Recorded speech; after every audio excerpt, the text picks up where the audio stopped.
All right, welcome to Film Fetish Podcast, episode 7. Today we're talking about Nymphomaniac. After all, this is the fetishistic film fuckery place. Let me restart this. Hey everyone, welcome to Film Fetish episode 7, your place for fetishistic film fuckery. Speaking of which, we're talking about Nymphomaniac this week, both parts, or just the movie. Nymphomaniacs. It doesn't necessarily need to be... I feel like it really should just be Nymphomaniac when you're talking about it. We could talk about this more when we get to it, but it is one film, but the way they divided it is very clever. It seems like they just divided it in half, which they did, because it's 2 hours and 2 hours roughly. But the two halves are different, and they do show different sides of the story. So yeah, it takes a darker turn towards the second. Yeah. It's a bit more even and placed than, say, Kill Bill 1 and 2, which definitely feels like a film that was hindered by the fact that it was... Those are like two different scripts. Yeah. Or like, whatever. But, yeah, so I do want to warn everyone, if you haven't seen Nymphomaniac, please go see it. It's fantastic. We're going to talk more about that, but we are going to spoil... We're just going to... This is open range. Well, they can stick around for the beginning and hear us talk about other things. Yeah, yeah. Nymphomaniac will be a spoiler-ridden discussion. Yeah, this is a spoiler cast. 2014 of Nymphomaniac. So, yeah. There's kind of a story behind how we all saw this film. I'm joined today by... Thank you for gesturing that. I'm joined by my co-hosts, the lovely George Monard, and of course... Say something, George. Hey. Hi. Hey. And in fact, Jarrod White is also here. Hello. It's just a trio this week. We're just doing a small little cast here. A small big cast. A small... How so? Oh, because we're all big? Yeah, but it might be a rather lengthy podcast. Oh, that's true. This might be lengthy, much a like... big, small podcast. There you go. It's a lot like small Nymphomaniac. Small in scale, big in ambition. Correct. Like, Nymphomaniac takes place in just a room, but it's a big movie. It's a large movie. So, you're already seeing the parallels. We're making a ton of sense. This is great. Analogies, metaphors. Okay. It's like each stanza rhymes with the next. Yeah. It's like poetry. Yeah, it just rhymes. Each image is so dense. There's so much going on. It's stylistically designed to be that way. Right. But anyway. And you can see that. George, you're pondering Lars von Trier's new film, Nymphomaniac. Please, tell us how you saw this movie. Wait, I thought we were talking about other movies first. Answer the question, George. Always with the we can conflict. talk about other movies, but you want to talk about other movies first, and then just do all the Nymphomaniac at once. Yeah, everyone, just forget the last 30 seconds. How about we just start the whole podcast over? That sounds like a horrible idea. Hi, welcome to your finish. I saw some movies. What did you guys see? I'll wait to say. You want to go first, George? You haven't said anything yet. Been keeping your goddamn trap shut. Since when? Like what's my... Anything you've seen recently? Since after last podcast. That was like a year ago. Right? Anything you want to talk, George? Anything you want to talk about? What do you feel like talking about? Yeah, it was January, wasn't it? Yeah, it was. Mm-hmm. Oh boy, it's been 3 months. It's been like a whole summer. How was your summer? On my summer vacation, I went down to the store, hung out. On the second day, you ever heard that Cheech and Chong skit? No. Cheech and Chong, what I did on my summer vacation, he says, first day on my summer vacation, got up, went down to the corner store, hung out. How about Jarrod? Because Jarrod next has a day of my list summer here. vacation, There's so many movies that I... Jarrod does have a list. Because I watch a lot of movies, so I wrote a little list of... Wait, you do too? Yeah, what? Go ahead. That was like an anime gasp. It was like, like a Speed Racer when he goes around a turn. Like a angel appears and it's just like. All right, this is a fucking train wreck so far. Angles the sweat drop. They make that noise. Anyways, okay, you've seen some films. I got a little big list here of some films I've seen recently. Recently, I was recommended a film by a friend. A film by a director who I really admire, but who has a very large body of work, very large and undiscovered body of work, so I hadn't heard of this film, really. And it's a film called Skidoo. Oh, and it came out in 1968, directed by the great Otto Preminger. Okay. This is a film that stars Jackie Gleason and Carol Channing, and also features Mickey Rooney and 3 Batman the TV series stars, Frank Gorshin, Cesar Romero, and Burgess Meredith. Oh, the Joker's in this? The Joker, the Riddler, and the Penguin Wow. are all in this in small parts. Those are some old-ass actors. Yeah, well, it was made in Old 68, time. and it was... Yeah. And the other person who's in it is Groucho Marx, and it was his last film appearance, and he plays a character named God. Wow.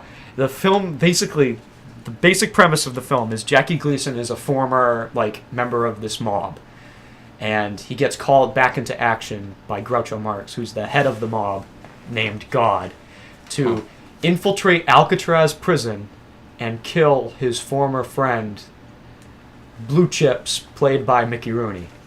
When he's in the prison, Alcatraz prison, he accidentally licks an envelope laced with LSD. And the rest of the film takes place with Jackie Gleason tripping on acid. Wow. This is not a counterculture movie, but it's just like... It is a counterculture in that way. It's a counterculture Yeah. movie, and it's very much about the counterculture, but it's in a very weird way. Because I'm thinking Groucho Marx in a counterculture, Yeah, it's almost like LSD trip it's movie. almost like all these old seasoned actors and filmmakers, like Otto Preminger. He's probably frickin' 65 or something when he made the movie.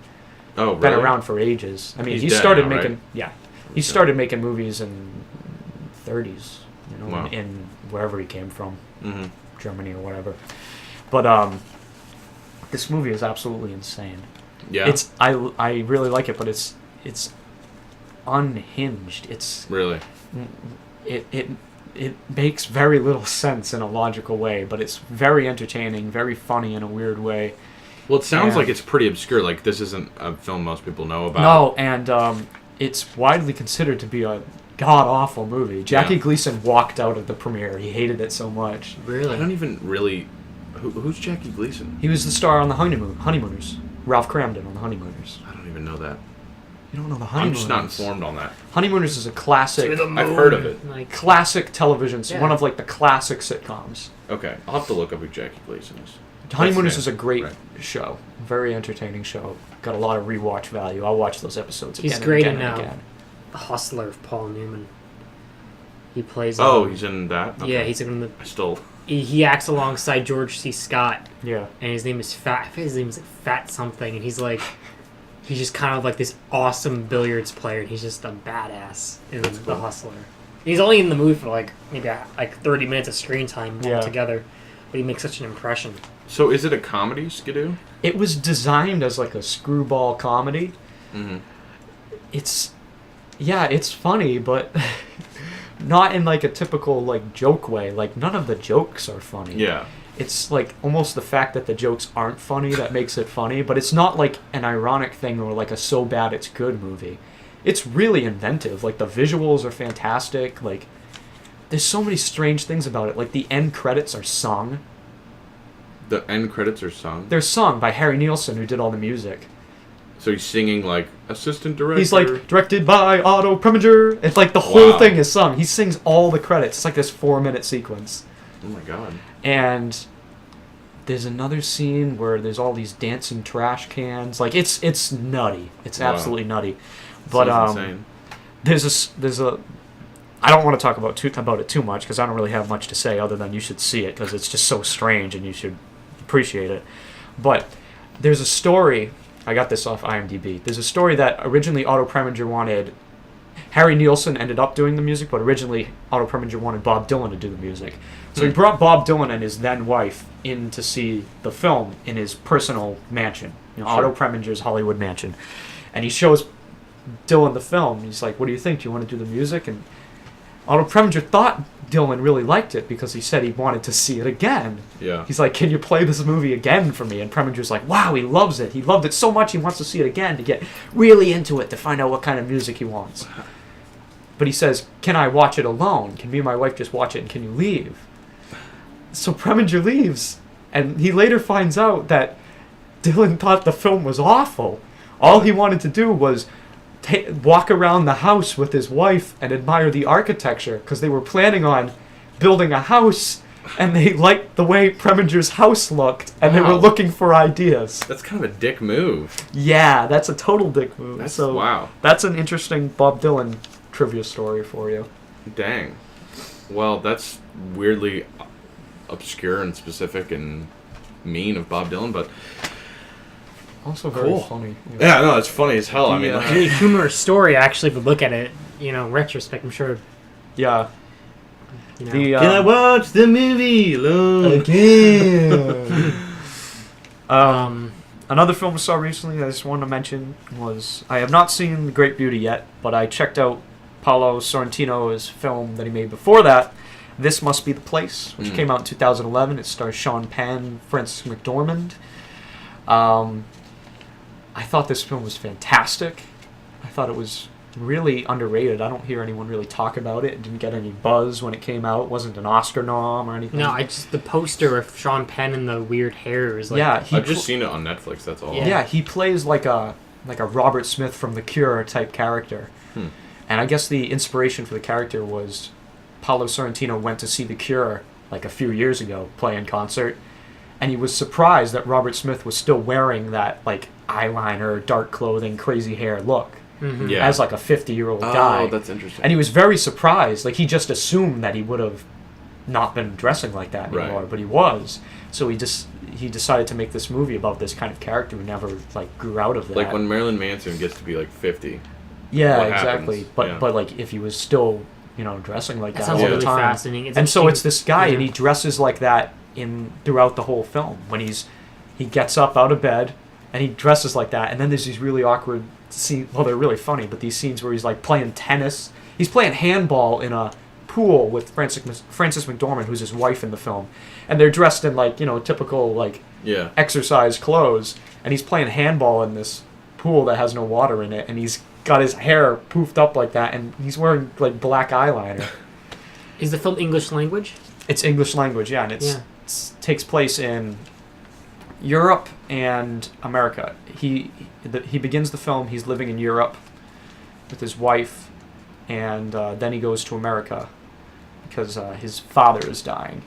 And it's this very interesting like character study in a different kind of way. The character element is really grounded in the themes of the movie. Was it like shot well? It's shot really well and paced really well, and the writing's really just smart. The performances are great. There's a scene with David Byrne in it. Oh, really? Yeah, David That's Byrne and somebody else did the music for the film. I'm sorry, I don't know who the other person is. But there's a scene with David Byrne, with Sean Penn's character talking to David Byrne that's really great. Mm-hmm. And Sean Penn's really good in it. You like totally believe him in the part. Like, you forget it's Sean Penn. Yeah. It's just an He's all-around good in everything. all-around excellent film. That's really exciting. The only Paul Sorrentino film I've seen by him was The Great Beauty, which I guess we can talk about a little bit, considering. Yeah, I suppose. tie it in. Is there any other movies you saw? I mean, if you want to talk about, we haven't talked about Grand Budapest Hotel at all on the show. Yeah. That was a big one that came out recently. What about this? The Fields in England we've all seen now. Didn't we? It's about an EFR. Oh, okay. Yeah, we haven't, Different program. We haven't discussed A Field in England. Well, A Field in England. Man, wow, shit. This has been a while. Yeah. Sorry. Yeah, so we all went to go see, a couple weeks back, we went to see this film that Jarrod recommended. It was from a director, Ben Wheatley. Yeah, it was one of your favorites of 2013, right? Yeah. Did it come out in 13? Yep, 2013 came out like So, summer Yeah. in England. British film. Essentially, it's hard to describe, kind of. Describing it almost doesn't do it justice. Yeah, it's basically a bunch of people. God, can you describe it? I'm not articulating this. I'm not going to be able to do it. It's about a bunch of English soldiers who desert a battlefield. They desert a battlefield and they go walking through a field to go to an alehouse, and they inadvertently trek into the darkest corners of the human animal, the human beast. Yes. Through mushrooms and the search for this kind of treasure. It's like basically, I want to say it's kind of like Joseph Oh, Conrad. it's definitely like Heart of Darkness, yeah. And bit of a gear on It there. reminds me of a gear a lot, especially It reminds me of Seventh Seal too. Also. Oh, there's a lot of Seventh Seal imagery and stuff in it. Yeah. Just But yeah, plot-wise, it's basically just a bunch of guys in a field, and they do very strange things. That's our Skype, not yours. For example, like, they find this stake in the ground, and there's, like, a rope attached to it. Yeah. And in kind of an unexplained way, they just pull this man out of the ground through this stake. I don't know if they even pull him out of the ground. They just like pull him into the The world. movie. Yeah, They like pull him from another world into this one. Yeah. But it goes totally unexplained. Well, what They did you just guys start- think of the film? Like, I'm like, Well, 'Cause it was- I generally thought it was pretty great. there's the I sentiment adore here. this film, and that was the second time I was seeing it, and it sealed the deal. Yeah, I think it's pretty fucking fantastic. That's interesting. I did not care for it that much. Yeah, I mean, like, I found it seems like a pretty divisive movie. Like, I can see how... we did previously talk about it. Like, Yeah. I tried I think I even explained to Jarrod like my opinion on it, because I mean, I don't know, I just didn't. Looking back on the film, I didn't find the kind of depth and the kind of meaning that you guys got out of it for sure. And on a pure like stylistic aspect, I didn't care for the film very much. I found a lot of the part towards the end is a really extensive trip sequence. Yeah. Where like the main character is like eating all the mushrooms and like the hallucinations become more and more like insane. But for me watching that, it felt almost like at its worst, it felt like a visualizer on like Windows Movie Maker or like Final Cut. Like it felt like it was like they were using previous clips from the movie in these trip out sequences and just playing them over and over again and like doing like a kaleidoscope effect with them, and it just didn't really do much for me, and it kind of took me out of the movie a lot. Well, it's kind of like... For me, what I liked about it was that it was like... The way... There's a great part in David Lynch's movie Blue Velvet where they're all outside of a house, Mm-hmm. and it's just the Kyle MacLachlan has been chased down by these jocks in a car, and you just see them get out of the car and they're about to fight, and it's like this wide shot, and in the corner of the screen you see Isabella Rossellini Yeah. naked and I think beaten up, Yeah. or She's just pretty roughed up, Yeah. come out of this like just walk into the frame in the background. That type of like reveal and that type of kind of I don't know how you'd really say it, but that introducing things in that way is terrifying and strange and off-putting, and I think that's like the basis of this film. It just does these things in a way where the fact that it kind of goes unexplained, but each character has for some reason understanding about what's going on. It's just so surreal. It's so strange. Yeah, that's true. Like the way that you're not. I think you're thinking of the main scene where the main character comes out of the tent. Yeah. Well, just Well, the you're general just not- attitude towards everything Yeah, going on. you're just by not the clued characters. into what the characters know. They're operating on a different level than you are, and you're bearing witness to it. It's like a very realistic world where medieval fairy tales are just sheer fact, like they were back then. I watched an interview with Ben Wheatley, and he was talking about how in all these films, there's always a character like a Neo that's asking what's going on. You know, yeah, like he doesn't what's give you happening. the everyman. There's But no Luke Skywalker, And it makes the world a little bit more real, but also a little bit more surreal because, like they all understand that if mushroom circles are the cause of witchcraft. They all spirit this circles is all and just this, knowledgeable stuff. Like they know the world is flat, like that kind of thing. Right. And I think it's a really cool, kind of unforgiving depiction of a historical time period, and almost in the through the lens of historical like the context. people, like we're looking at it, thinking like, oh, all these people.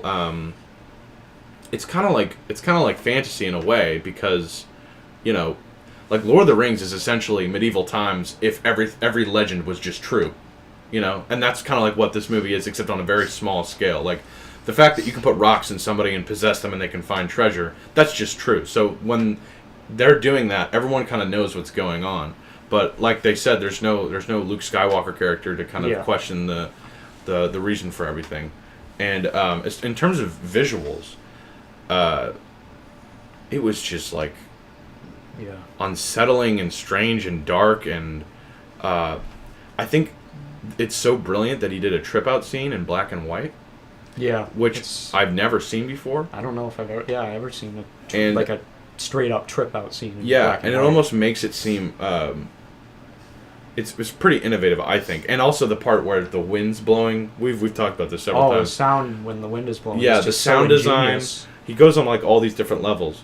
However, I can understand how because this movie in some respects is like pretty formless. Like there's some pretty like unexplained kind of just super ambiguous parts to it, that it can be kind of it can not be interesting for some people. I can totally understand that. No, I can understand that too, because it's very, very specific. Like if you can't get into that very specific type of like storytelling and very specific story. Yeah. Because and like you were saying, like it takes this old mythology and makes it a reality. It also takes very old like storytelling themes of, you know, good versus evil, the duality of man, like the inner darkness, all these very classic themes, but it's like kind of like Canterbury Tales almost in a way, where it's like all these characters that have these different backgrounds, but they can judge each other based on their class, like where they stand in the system, like in the pecking order. Like they understand that the guy who's the servant for the king is not going to be able to do physical labor, so he never has to do it. He's just like the dude. He's the doctor. He helps people, and I don't know. It was just an interesting take. It's kind of just hard to pinpoint. It definitely is hard to pinpoint. It's just a very. I don't know. Just from the very beginning of the film, when the characters started talking, I don't know if it just felt like the dialogue just didn't. The dialogue seems straight out of like a Shakespeare comedy. Yeah. The dialogue. It's like, but in a much better way. Puns and jokes and lewd humor with like a buffoonery, and they're all looking for an alehouse, and it's very Shakespeare comedy. Very Twelfth Night, very... what's the one I'm thinking But it's also not like cinematic. It's just real. Like that's... Like if it's not like beefing up the hilarity of the situation, like it's not screwball at all. And it's not edited like a comedy. It's almost like a mumblecore in Shakespearean form in a way. Like it's like a much drier version of like a Shakespeare. Yeah, I see that. But and you also just come into it, and I don't know about you guys. I had some trouble hearing what they were saying sometimes. Yeah. But it just, you felt like you were just dropped in the middle of this battlefield. Yeah, just this story, and it was pretty cool. I think the reason it's so hard to pinpoint it is because it's trying so many new things, so it's hard for you to judge whether they're successful or not, because you've never really seen them done before. It's trying new things from an old perspective, so you don't get any take of modernity. You don't get any like modern day current cinema approach to it. There's not a lot in recent history to reference. Yeah, it's taking ideas from far before cinema is invented and trying to do things that cinema hasn't really totally done. Like just base elements, a black and white trip out scene. That's something that hasn't been done. A Shakespearean comedy set in a surreal universe with a mumblecore feel. There's so many elements that are just never thought of together in intellectual discussion, and never related together before. It's disorienting, but I think is part of the point of it. The beginning literally starts with like a camera going through reeds and grass in a way that you can't even tell what's happening. That's interesting, because I don't know, as compared to some of the other films I've been seeing recently, this film felt just so, to me at least, so very, very flat. Like, all the stuff you're saying, I can see where you're deriving that from, but all I saw in it, I swear to God, was just very like. I hate to use the word amateur, but like, I really did not get behind the style at all of the film. I couldn't. If like to me when the where's that scene where like they have to act out the positioning stuff? Oh, when they pose like a painting. Yeah, pose like the painting. I found that. I think part, that's like, brilliant. Yeah, like The you way- could like They pose like a Renaissance painting. yeah, like the reason that but like that is totally fair is because you could either see that as like super dumb and like what the hell are they doing, or you could but see it as like But what I was gonna say is like when they show that it's like the music of course is completely edited to the cuts of them posing, and for some reason I usually don't have a problem with this stuff, but like seeing that felt like almost like, oh, of course it's that rhythmic editing with, you know, them posing on this certain beat, cut to this shot. I just for some I think what could was see going through on in that film is that the style when it's completely. stuff like that stylistically, that's not the director showing off. That's just doing something that he knows is gonna please the audience, so that he can do other things. I think. I saw it as showing off. I don't know. I don't see it as that either. I see those little sequences as almost asides to the film. Well, I'm Almost, talking about the rhythmic editing. Yeah, that almost like- flashy stuff. well, those are. Well, in the sequence in particular, you said that's like a little like almost interlude to the film, a little like musical segment that like breaks up the action. Mhm. You'll notice that the film has that. It has little like scenes that are stuck in between, and then the rest of it feels like this narrative whole. And then there's these little moments of surreal, like almost vignettes that are Yeah. thrown out through the scene. There's this actual scene where one of the characters is singing, where it's almost Yeah. like they stop at a campfire and we have a song now, and then Yeah. it goes back to them walking around and talking. But that one in particular, like with the rhythmic editing, and then they actually pose like they're in like a Rembrandt painting or something. It seems very much like a Peter Greenaway film where he creates visual paintings, very focused on light and composition and just a stillness, a very painterly touch to it, and it's almost Well, it's also like that's something that would be like that's something that you can get away with on the stage, is having all the characters freeze and having like a narrator come out and say something, or breaking up a play into different like musical portions. I But think it's that's kinda something like- it's people like aren't used to changed. seeing in a film unless that's Yeah. like strictly the diegesis of a film, like a Wes Anderson where he has all the little title cards, part 2, part 3, Yeah, and like. and even that is like weird to people. But even people like they notice that and they're like, "Oh, what's going on?" But they'll Yeah. excuse it in that because that's the entirety of the film. He actually sets up, and at least in Grand Budapest Hotel and probably some of the others, if I remember correctly, he actually sets up the diegesis of a film as taking place in a book by Right. starting the film literally with a character opening a book and reading. But then Ben Wheatley just spares that. He just drops you into it cold, like you said. You have no sense of the characters or what's happening. He doesn't give a date 1676. The English Right. Civil War has been raging. This just drops you in there.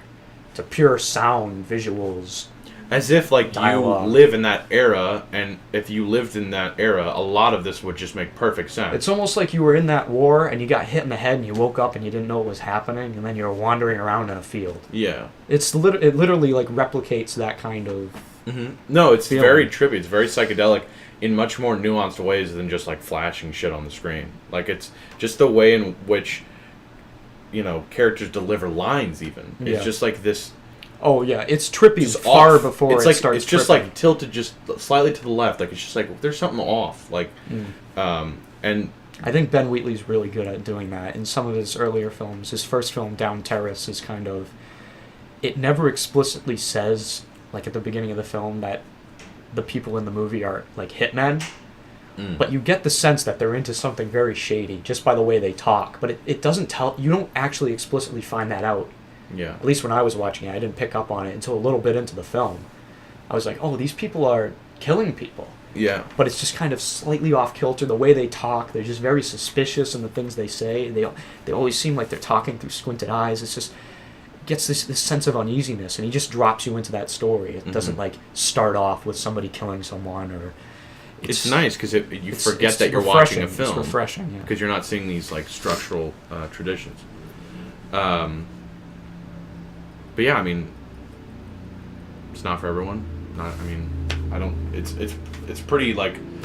It's hard to describe why you like it just as hard as it is for you to describe why you might not like it. Like, because it's just not concrete. There's not a lot of concrete. My mom actually told me a quote yesterday, and I don't know where the quote came from. I forget, but it's something, I'm paraphrasing here, something along the lines of, it was an artist talking about their work, and they said, I'd rather be 9 people's favorite things than everyone's 9th favorite thing, or something like that. You know. Yeah. And I think this film fits into that niche. It's, most people are gonna hate it, you know, understandably to some degree, but those very few people, they're not only gonna like it, they're gonna love it. Right, and you can tell that this director in particular is doing a lot of things that would make anyone just kind of scratch their head and be like, wait, we're shooting this right now? Like, why is... But you can tell he's just very true to himself. I mean, I've only seen one film, but the things he's attempting to do are... You'd have to be a director who is honest, you know, with what you can do. And the fact that he made it all happen in a field, you know, which is very low budget, you know, and the fact that didn't his wife write the film? Yeah, him and his wife wrote the film. Like, he wrote a script for the film, and he let his wife just write a new one and give her credit, even though, like, he had the story. Because, like, I think he's just, like, he just knows what the best way to make that, like, his films are. It seems like he's not going to bullshit and try and do something that's dishonest. And the film seemed... Like, I can understand how it might seem like maybe pretentious, but I think it's generally pretty down to earth. Like, every time I see a cock in that movie, it's just like, oh, you know, this movie's not trying to be some high class, like, crazy thing. So, or not high class. I don't see it as some snooty intellectual. Yeah. Like, oh, look at all the things I've done. Because, like, Shakespeare and those type of plays were never, like, snooty high class. They were for the populace. Yeah, but there's a deeper artistry to it. Yeah. So, yeah. I don't know. Any other thoughts, George? Or I don't know. Because, like, comparing this film, like, I don't mean to compare films, like, completely, but, like, think about, like, Nymphomaniac, think about Great Beauty. Like, I feel like, to me, when I see those two films, and I see this one, talking about, like, how there's, like, penises in filmed in England, right? And you definitely see penises in Nymphomaniac. When I see, like, the slideshow of dicks in Nymphomaniac, I see, like, there's what, how many penises flash on the screen? Like, a lot. A lot, right? a lot. And I feel like that is nowhere near as gratuitous as the 2 penises you see in... How are the penises in Field in England gratuitous? It's honestly. Just like, there's no... I find it's, like, no point to having that there to me. There's no, like... I thought it, like, blended in with the overall aesthetic. Seeing, like, an uncircumcised and I thought cock. it was humorous seeing the way he was just diagnosed the guy, the old school medicine. Yeah, because that's in one of those portrait scenes where they're going to each of the characters and he's just sitting there frozen looking at this penis. Through this microscope, and it's got this horrific wart on it. It looks like it's going to fall off. Yeah. It looks disgusting. And then he's like, yep, you're all right. You'll rub this balm on it. You won't turn into a frog. Yeah. And the guy's, like, comforted by that, and he pulls his trousers up. And it's like... It's just, like, incredibly harsh, like, the rest of the film. Yeah. People are just getting, like, gutted, and they're talking about how, you know... Oh, boy, I could not. It's medieval times. Like, medieval I was times just, like, at that point, I was just kind of tired of the movie, to be quite honest. I'm really interested in how you guys like it so much. It's, like... It's one of those things where it's something. Well, George, you can never see it through our eyes. It's something that's like just doesn't only gels with certain people. Oh, I get it. It's not a widely loved film. It's been very divisive. Has it been very divisive? Yeah. Yeah. Like Irreversible, that film's pretty much down the line, like 50-50 on that. Pretty much everyone is. People either hate that movie or love it, I think. Yeah. Or find it at least remarkable in some respect. So yeah, feeling when we saw that, do we want to talk about not Great Beauty, Grand Budapest, or do we want to talk about? You want to talk about Grand Budapest? I mean, I don't have much to say. I don't have much to say about Grand Budapest. Run it down if you want. We saw it. Lincoln Center, New York. I thought it was pretty great. I liked it a lot. I thought it was all right. Looking back on it, I don't know, like, Wes Anderson's a filmmaker that I've always felt like with each film, his crafts got consistently better and better. Like he just kind of knows. He's like he just becomes so much more comfortable in his style and his aesthetic that like it's almost like second nature to him. I think we were talking about that once in terms of like I don't know if comfortable is the right word. Second nature. Second sounds nature. about right. He just intuitively does a story. He intuitively tells a story in that way. I think some of his you can no longer make a film that's not Wes Anderson. Yeah, I think some of his films, like this one, for instance, might have benefited from being less Wes Anderson. It seemed very much like a fanciful romp, and then some of the choices were very odd. I mean, I like this film, but of all his films, I'd say it's probably my least favorite. My taste in him is very specific because there's some things about Wes Anderson that I really don't like stylistically. I would agree with that. And there's some things that I love. I would agree with that too. Like I'm not a big fan.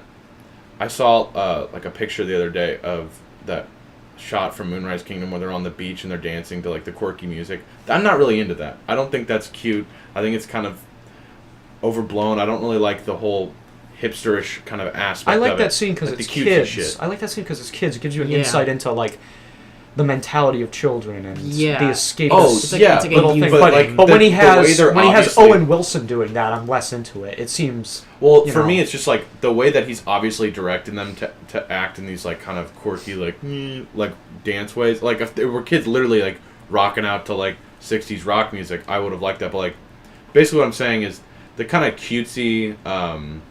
They can definitely get cutesy at times. I don't like that. But I love when his films...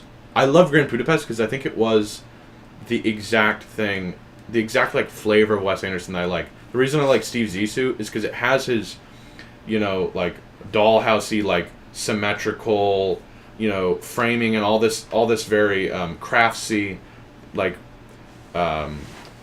it's shot in like Wes Anderson, but Steve Zissou is fucking dropping F-bombs and Jeff Goldblum saying what does he say? Those cocksuckers like raided my thing. Like those breaks in the etiquette are what I love, and that's like straight up all that Grand Budapest is. And like the whole point of the Grand Budapest Hotel is it's this very formal. You have to be you have to have all these manners, and Ray Fiennes is constantly breaking that character by saying all this shit. That's like the exact frequency that I like for him. I see that, but I feel like the film could have took more time to develop that in a lot of ways. I feel like that it's like an hour and 30. It's almost an hour and 40 minutes. It feels. It's pretty long actually. I think it's hour 45 or something. Yeah, but I'm saying like despite even that runtime, I feel like it's basically kind of a globe-trotting adventure movie, right? It's kind of like they're just kind of going like. Get the painting, blah blah blah. In Grand Budapest? Yeah, it's a fanciful adventure. I thought it kind of. I wouldn't say globetrotting. I thought it took place kind of in the same. We're not globetrotting. Yeah, but it has that sense that we gotta go here to get this. Yeah, we gotta go there to get it's that. Like it's almost like on a journey, without a doubt. So it's like. Type but the story just kind of felt a little phoned in. It kind of felt like it was a little just kind of like. Okay, so they gotta go get this. It was kind of like. You set up how he has the lover played by Tilda Swinton, oddly enough named Madame D. Which is a complete reference. Yeah. And then you have Adrian Brody as like the villain, but the what's the character's name? Gustav H. Yeah. His relationship to Tilda Swinton's character is like kind of just touched on. Don't really explore it that much. I found that was the general sense I got from the film too. That's all true. the relationships. Why does he like this woman so much? All the character relationships were very glossed over, and a complaint that everyone always has about Wes Anderson is that his characters are just cutouts, that they're not really well-defined characters, which I've always had a bit of a negative reaction to that response. I never felt that, because I love Bottle Rocket and Rushmore and Steve Zissou, which is probably my favorite, and I like those characters a lot. I think they're quirky and they're mannered, but I don't find them shallow by any means. Steve Zissou is a very interesting character, and just the way he goes about doing things. He needs to go back to studying characters. Yeah, I think this one he got lost in his style. He lost his characters. Yeah, I think this is the first one that was, and even Darjeeling Limited, very interesting characters, and that movie's about those characters as much as it's about the suitcases. This film was all about the books and the suitcases and they're going here to get a painting, and look Yeah. at the painting, it's quirky painting. And I didn't get a very strong sense of most of these characters, and you can just see it in the sense that it's a shame because there's a little bit here and there. The only characters you get a real sense of are the two main characters. You get a sense of Gustav, isn't that Gustavich and Mustafa. And yeah, Zero. Oh yeah, but was it F. Murray Abraham plays him? What did he call Yeah, him? he plays the older version of him. His name is Mustafa, right? Something like that. I honestly don't remember. But Anyways, I remember you get the lobby boy the lobby boy and the concierge. You get this kind of that's the only relationship that's but really all the other kind characters, of grown. it's a bunch of Jude famous Law faces is that in the you movie, love seeing, and Bill Murray's in it for like all 2 for a seconds. minute, Yeah, and they don't do anything. Bob Balaban's in the movie for about 15 seconds. Bill Murray's in it for about 90 seconds. It was like Udo Kier and Nymphomaniac. Like, Yeah. It was like kind of just random. Except with in Nymphomaniac, you get the sense that there's probably more of Udo Kier that was left on the cutting room floor. With Yeah. this movie, I get the sense that he brought Bill Murray in there for was, a day, and he did about 90 seconds of shooting. Yeah. Because these films are so mannered and so strict in their... you know, Yeah, just, there was you no- only there get was one no- shot. Yeah. And that was my main problem with that movie is that it felt just kind of all it's just it's Wes Anderson maybe just having fun. It's all throwing flash, everything out the door. all flash in the panels. I honestly feel like style, But there was no meat to it for me. I would love to see like a shift in his filmography in like the next decade. You know what I mean? Like I wish this could just be an era of films that he made from, you know, basically in the last 15 years that he basically from Fantastic Mr. Fox till now. Well, I'm saying no, not even that. I'm saying like Bottle Rocket up till now. Like Wes you want a real Anderson. shift. I want a huge shift. I want to see wow. him. That'd be make- interesting. Because But I- Because from what he's learned yeah. on how to pace films, how to, you know, get characters from place to place, and like learning how to make these tight, entertaining films, I think he could totally get more experimental. And I don't want him to keep making these films till he dies. I think up until Grand Budapest, because I really liked Moonrise Kingdom, up till then I was happy with where he was going. And I like the way he's gradually building on these kind of filmmaking techniques and characters that he likes to make. And I thought all those films were very interesting. The characters were engaging. I like the stories. They're charming. They're cute in the best sense of the word. I liked those films. But this one just seemed like a step back. It seemed like he was stripping what I liked about his movies and just leaving, you know, the things that I had a bit of reservation about. The very neat framing. Everything is in the center of the frame, and then he whip pans to another person in the center of the frame. Every single shot is the same thing, which gets very tiresome, it makes you very weary when you're not totally engaged in what's happening. Yeah. And I think I would like him to just keep developing his style, keep making films in this style, but to gradually progress, gradually integrate some new techniques in, like he was. Because Steve Zissou, there's a lot of different types of things in it. From, if you look at Bottle Rocket and then you watch Steve Zissou, very different films. But Grand Budapest just was too much of what I didn't like and nowhere near enough of what I love about Wes Anderson. I say what you will about Moonrise Kingdom, but I think that film has way more in depth of the characters Definitely. and way more things going on it than Grand Budapest. Yeah, I think because there's a whole thing in Moonrise Kingdom of like the whole orchestra and like things coming in at the right moment and like the play and how there's the Boy Scout who has no father and Bruce Willis is kind of his surrogate father. Yeah, and you get a lot more stronger sense of the side characters. Family relations. Edward Norton's character in... Just compare Edward Norton's character in Moonrise Kingdom with his character in Grand Budapest. In Moonrise Kingdom, you get a real... He's not only very funny on screen, and I love Edward Norton. Very magnetic, very wonderful to watch. He's a character to him, you know? He has a whole personality. You could, you know, imagine what it's like when he goes home, what his house looks like, what he does on his off time. Whereas in Grand Budapest, it's just he just tells him his backstory. It's him wearing a goofy hat and a silly mustache and talking in a funny accent. And that's the thing, is I think Wes Anderson Wes Anderson is definitely aware of that. Puts a lot of pressure on his actors to make the characters seem more three-dimensional. Steve Zissou, I feel, is a three-dimensional character. He seems deep, Definitely. but you only get an implication of how deep his kind of psyche goes, because you know, he has the quote about, "I never liked fathers, I never wanted to be one," and all these kind of just subtle things. And that's good because he's able to cull those very good actors to be able to portray these kind of broken people sometimes. That's what I love about those Wes Anderson films. That's was great. Hint towards but imagine if he characterization. wrote three-dimensional characters, didn't just rely on the actors. If he really did study his characters, because it gets to a point where, like in Grand Budapest, there's so many characters, no one gets deeper than or as deep as you'd like. I think for me with Grand Budapest, I recently just finished his filmography. I watched all of his films, and seeing the trailer, I think I was just lucky, or not lucky, but coincidentally, my expectations for the film, I think, lined up pretty much exactly from what I got. Yeah. Apart from all the violence, I did not expect that. But we didn't talk about that. seeing his more morbid side, weirdly formulaic pictures like Royal Tenenbaums, Moonrise Kingdom, Fantastic Mr. Fox, those types of films are great, but I really like when he's able to blend that with more, Steve Zissou is great because he takes the camera off the tripod. Yeah, And he goes around and he explores. Whereas in this one, there's none. There's hardly any movement. And that's why the only movements are those whip pans. Yeah, that's which I get. And I'm getting tired they're of okay that. Yeah. once in a while when they're a reveal of a joke, but when it's just whip panning from one character talking to another character talking, and they're just sitting in two chairs in a room, I don't get it.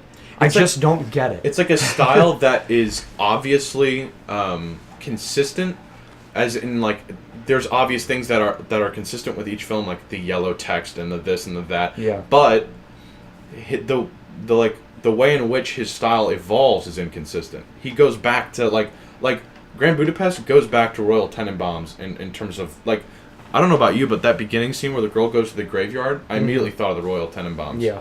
Because it's like that. The graveyard, yeah. Yeah, it's the graveyard. So it's he kind of goes back and forth, and there's no evolution. Just think how great this film would have been if he really did seize on that globe-trotting aspect of it. If he made him go more places in this adventure, and he brought up maps, and because that seems like something he'd love to do. Bring up little maps and draw little red lines. Well, that's Darjeeling Limited.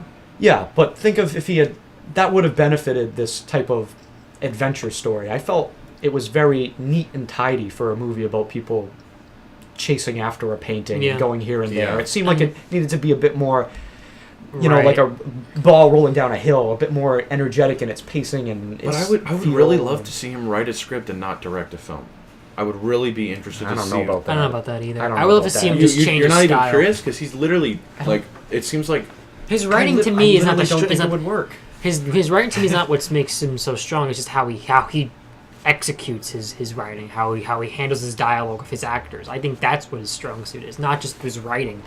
Yeah, I mean his stuff's pretty branded. The characters are pretty calm, just on the nose, very kind of they're just kind of expressing how they feel. They're not that's true. He doesn't write really flowery language or very eloquent dialogue. Although in this one there were some lines that I was like, can you just the part where he gets saved, or after the prison break when they come out of the sewer and he insults him for not bringing the perfume and then he says something. Very obvious comedy sequence, yeah. Yeah, and it was just very long, and I was like, this is pushing it. For such an obvious joke that they're missing the bus. It was it went on so long. And it was a very obvious joke that you could have seen coming before it even started. But I mean, don't get me wrong, I really like the movie because it's the right kind of flavor of Wes Anderson that I like, and he can keep pushing those out, and I'm not gonna have much. I'm not gonna gain respect for him. Any movie he makes is probably gonna be better than things you just see thrown out into the movie. Yeah, I mean, this is Wes Anderson we're talking about. He's giving us films that are. He's one of the most unique filmmakers. That nerve that we sometimes don't get from I mean, it's just when it's a filmmaker I admire and I know who can do really great things. When you just see them kind of treading water, right? It's kind of painful and sad to see. Kind of just going by the. I like this film. We're being pretty picky. I'm being very picky. I like this film, but I feel like I have to be harsh with it because absolutely. I really liked Moonrise Kingdom, and Steve Zissou was my favorite of all of them. I think it's really good film, really tight film. This one just didn't grab me. I just felt it was lacking. I definitely didn't feel a sense of it wasn't very memorable, but I mean there was a couple moments It was really There's entertaining. a few moments throughout that are very entertaining. But it wasn't super memorable. And No. usually, like, Rushmore, I think about a lot. Mm-hmm. Rushmore or Zizou might be my favorite out of those two. Yeah, I think Those are probably my Rushmore's favorite one of the ones. strongest. One other thing I didn't like about this film, I didn't like how almost every scene is underscored by that music. It almost seemed oppressive at times. That I didn't music. even think about that. Yeah, really. almost. If you watch it, almost every scene is Yeah. in every scene. Yeah. It's just people talking in a hallway, and it's Yeah. and it becomes really obnoxious after It a was while. his kind of that kind of score was similar.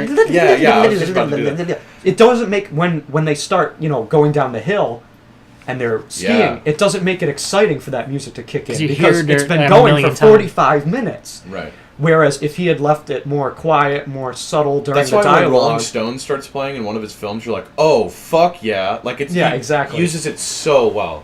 Like the part in Fantastic Mr. Fox where the bulldozers are coming in and they play. Street Fighter Man. What do they play? Street Fighting Man. Yeah. or the scene in Bottle Rocket where they go to do the raid at the place and they play 2000 Man by the Stones. Yeah. It's just like, it seems out of place, but it fits because it's just... Right. This Because movie you weren't is like, expecting it. You're getting that ukulele music through like the whole movie, and then they start Yeah. doing an action scene and it's still playing, and it By doesn't the give way, you that the punch. gunfight was hilarious. The gunfight was Who's one shooting of who? That the was gunfight fantastic. But then was it one of the ends best so moments. quickly, and it's just like kind of like a complete anticlimax. It is. It just does exactly what you'd expect. It goes out of all the layers, and then someone And closes a book. he's got a thing recently. Uh-huh. This is the second film he's had where people are like hanging from shit all the time. Yeah, I know. Like in Moonrise Kingdom, there's the top of the bell tower, and then like Which I in thought this was one, there's I like thought the that cliff was and the that was thing. better because they did it as a kind Do you of guys notice how picturesque there's symmetry silhouette in thing. his shots? There's a lot of symmetry. In Oh it. yeah. That fucking video. He's got a lot of actors in his film. So yeah, I mean, if he keeps making those films, it'll get old pretty quick. But I mean, old in comparison to Wes Anderson's entire filmography. I still think they're pretty good films. Like if he had Yeah. been making films like this for a while that were just like routine, kind of Yeah. in the style, I wouldn't be disappointed. But the fact that I've really liked some of his last few films, and I thought Kind he of like was. how Kevin Smith never really advanced too far away from his. But at least formula. Kevin Smith was trying. You could tell That's you true. could tell that he was really trying, even if Red you don't State like. is trying hard. Yeah, even to if you move don't away. like Red State, that's trying to do something Yeah. different in a really big way. That's something I never gave Red State credit for, which is at least attempting several yeah, things. yeah. This seemed like he wasn't really interested in going in depth to his characters. You can just tell Yeah. in how little screen time he gives most And of them. and you know what? It may just be like I have 2 more films I really want to make, and he's just like making these films that because he's probably got It seemed plenty like of a ideas. passion project based Yeah. on the writings of this guy that no one Yeah. has ever heard of except him. Yeah. I don't know, just didn't totally do it for me. That's fair. Quality film that just Quality film. I didn't mean, impress me. entertaining. Go see it. There's- entertaining, very I entertaining. think the parts of Adrian Brody and Probably the best thing out right now. yeah, like the gags in the movie are enough Well, except for for Nymphomaniac. Well, at the multiplex, at the megaplex, in Idaho, this is the best film you're going to be finding. this film is will and should. Sorry I to think, everyone in Idaho who's listening. It's obviously a lot of you out there. I think this film will and should entertain anyone. I think anyone can be entertained by this, but yes, in terms of like an overall scale thing, it's not going to please people who are more hardcore Yeah. Wes Anderson fans. And just a quick note, I did think the violence was out of place. At yeah, times. you did. I I thought the liked it a lot. I mean, I loved it. I If wish it had- there's more of that. well, if the movie had been more geared towards that, but there were just a few moments, and they were so graphic.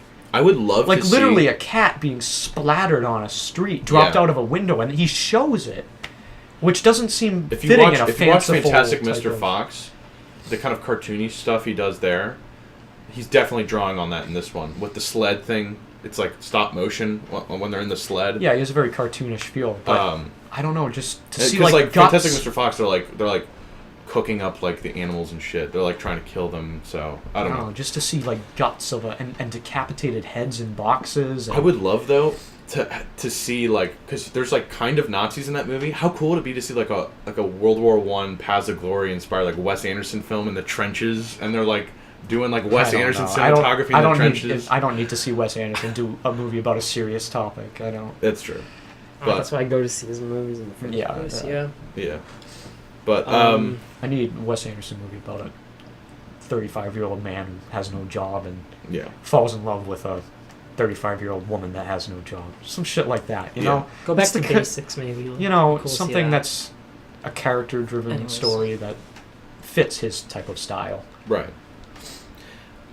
which is different than not having ambition. Right.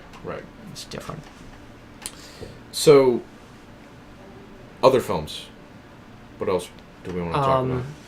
Out of all the films that I've seen, excluding Nymphomaniac, if I had to pick like 2 films that since we last recorded like Film Fetish that I really stuck out in my brain was The Great Beauty and a film by Leo Carax called Mauvais Song. Ooh, yeah. Excellent film. Yeah, Mauvais Song. I guess talk about Great Beauty first. Well, he hasn't seen that. I Jarrod haven't hasn't seen The Great Beauty yet. And I haven't seen Mauvais Song. I'm gonna keep it like, Well, perhaps we can do a Great Beauty episode in the future after Yeah. I 'cause have that's seen still- it, because I that's will be still- seeing it next weekend. that's true. It's not like that has to be a So like a Great top. Beauty like a, will be- I feel stay- like you can talk about that for a whole show. Yeah. Stay tuned for Great Beauty, I guess. Yeah.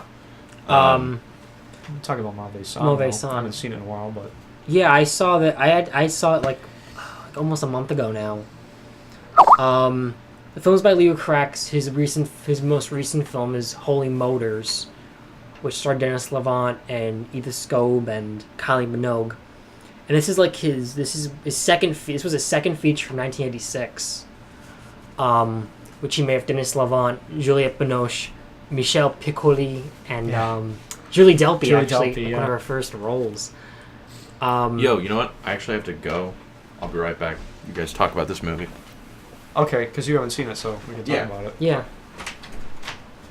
I'll be right back. All right, I bet he left with the Leo Carax Oh, film. God, so he he's just doesn't finally like gone. fucking we can good finally movie. just talk. Oh, he's so obnoxious when he's sitting there, and all his opinions, Oh, I skipped over that thing. all his opinions that are so wrong, Yeah. all his wrong opinions. How can you like Grand Budapest? There's nothing I hate more than a wrong opinion. Yeah. Especially Yeah, if it's he- not mine. He doesn't like Holy Motors. He doesn't like Holy Motors. No, he doesn't like Holy Motors. We had a big discussion about it the other day. He just couldn't get into it, which I think is. You know what I think is Inexcusable. I just think he's just not smart enough as a person. I think he's really dumb. I think he's really dumb. I don't know, but what did you think about Mauvais Song? Oh, Mauvais Song. I don't know. He's just so annoying. I bet if you saw Mauvais Song, you'd be like, oh, but it's French. He'd whatever. probably see it and he'd go, "Oh, I don't like French movies there because I've never been French." Yeah. He says things like that, really stupid things, because he's just so stupid. You can't blame him for it. He's just a horrible human being. I really don't want to do this show anymore. Do you want to go? Well, we can stay here and at least talk, the two of us, you know. But he's gonna come back at some point, and then it's. I don't know. Can you stick it out for a little bit longer? With, Yeah, I guess. I can with- go. We're with gonna talk Connor? to Nymphomaniac, right? Yeah, I don't know. He'll probably have some. He was fucking dumb jerking opinion off of about Field it. of England so much. Oh my god. Fucking. Oh, it's like Canterbury Tales. Oh, like He's oh my never read god. Canterbury Tales. He's never. He doesn't even know what that is. Yeah, yeah. How does he not know who fucking Jackie Gleason is? What the fuck is I that? know. I was. Oh man. Honeymooners? What? It's like. What? What But what did you think about Mauvais Song? let's just shit on Connor some more. I mean, You wanna?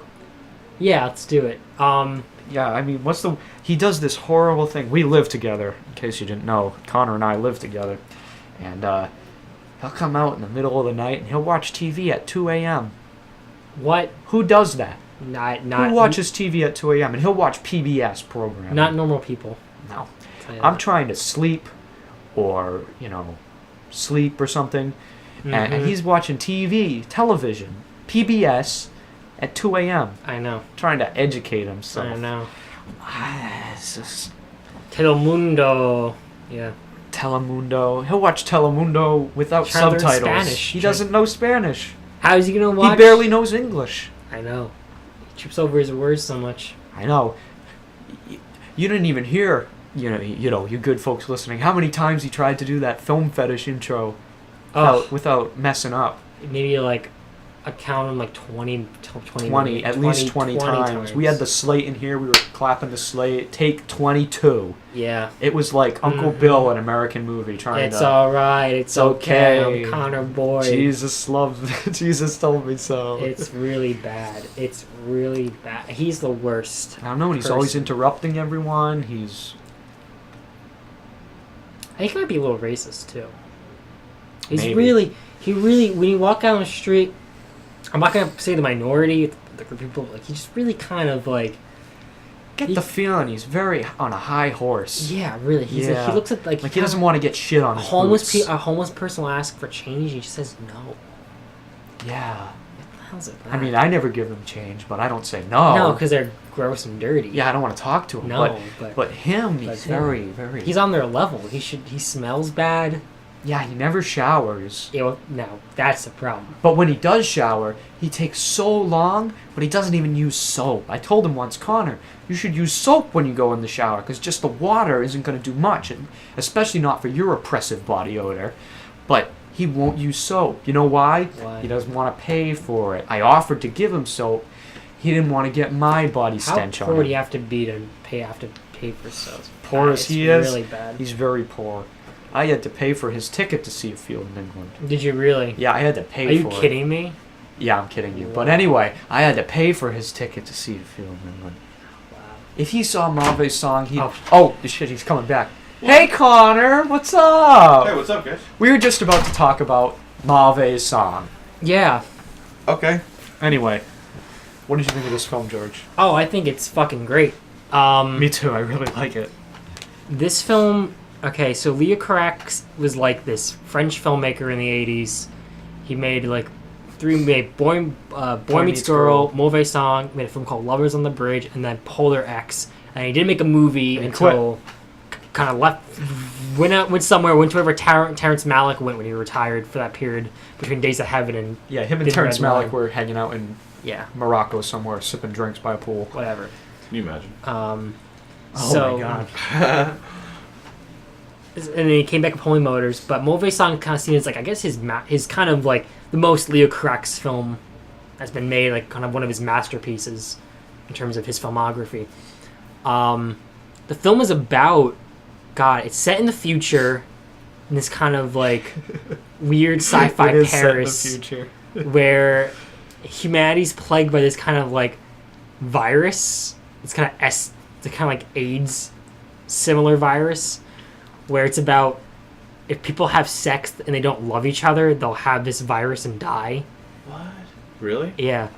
And but that's not what the movie. That's not the movie's about. Actually, that's like all backdrop, but then it's like anyway. That stuff is like just like chump change. It's but, I forgot about that. But these gangsters, they're gonna pull this job where they're gonna steal a serum that's the cure to this virus. All over the place. Yeah. And then one of the guys is killed. They don't know if he either jumped in front of a train or was pushed in front of a train. And then they have to go find the guy who died, his son, because he's the most dexterous guy who can be able to break into the building where they have the serum and to steal it for them. That's Denis Lavant. And that's Denis Lavant, who's kind of this weird magician kind of guy who wears like a biker jacket and stuff. And he's looking for a reason to leave his girlfriend, played by Julie Delpy, one of her so she's really young. This is before Sunrise. Before Sunrise. A lot before. Yeah. Before Sunrise. Like 86. 10 years. Yeah. And he's looking for a reason to leave her. So he ditches her, goes to Paris, and he meets up with Michel Piccoli. And he has a girlfriend played by Juliette Binoche. Yeah. And Denis Lavant falls in love with her. And a lot of the film... The plot tends to be in Leo Carax films not the centerpiece of the movie. It's really kind of... These just kind of... expressive moments within the movie where I think it's good to take each scene as its own moment when he's with his girlfriend, especially because in this and Holy Motors the different scenes tend to be so vastly different. There'll be a scene where like he's like leaving Julie Delpy in the beginning, and he's kind of saying like why he's kind of regretful about it. And then he'll be like driving in a car with Michel Piccoli and his comrades, and like they'll just be wearing they won't be wearing a shirt because it's too hot outside, and they're just kind of like acting like it's no big deal, and it's just kind of this weird it'll just be like from one scene to another, from scene A to scene B. But it's very, the way I can describe it, it's extremely French. Oh yeah. It's very kind of in the same like line of filmmaking as like a lot of Godard's films. And part of the standout scenes is this one sequence where Denis Lavant runs down the Paris streets, the futuristic Paris streets, to David Bowie's Modern Love, and he's like just sprinting, doing cartwheels, kind of beating his chest, doing all these crazy acrobatics. It's amazing. It's really it's a phenomenal. And sequence. I seriously think that film, Leos Carax, like kind of just thought of that moment. He's like sprinting in that. Yeah, when he's showed like me that scene. he's like he's like I don't know how the sprint, camera like a dead kept up sprint. to him. it's amazing. It's tracking shot. It's incredible. It just keeps going. You're like, when are they going to cut to a different angle? And it just keeps going. It's fantastic. And it's crazy because I feel like he could just thought of that moment in his head for, this is a kind of interesting scene for a film, and literally built the movie around that one moment. And that's kind of his style in a way. He's just very kind of, he's not trying to like, kind of like dig into some kind of like, theme about human nature or any kind of thing like that. He's really just kind of all about expressive motion in film and kind of just celebrating what it's like, especially in this film, like celebrating what's like to be young and just kind of his love of cinema. And that's what's on display here. I think that's on display in like, especially in Holy Motors too. Yeah, I would agree with that.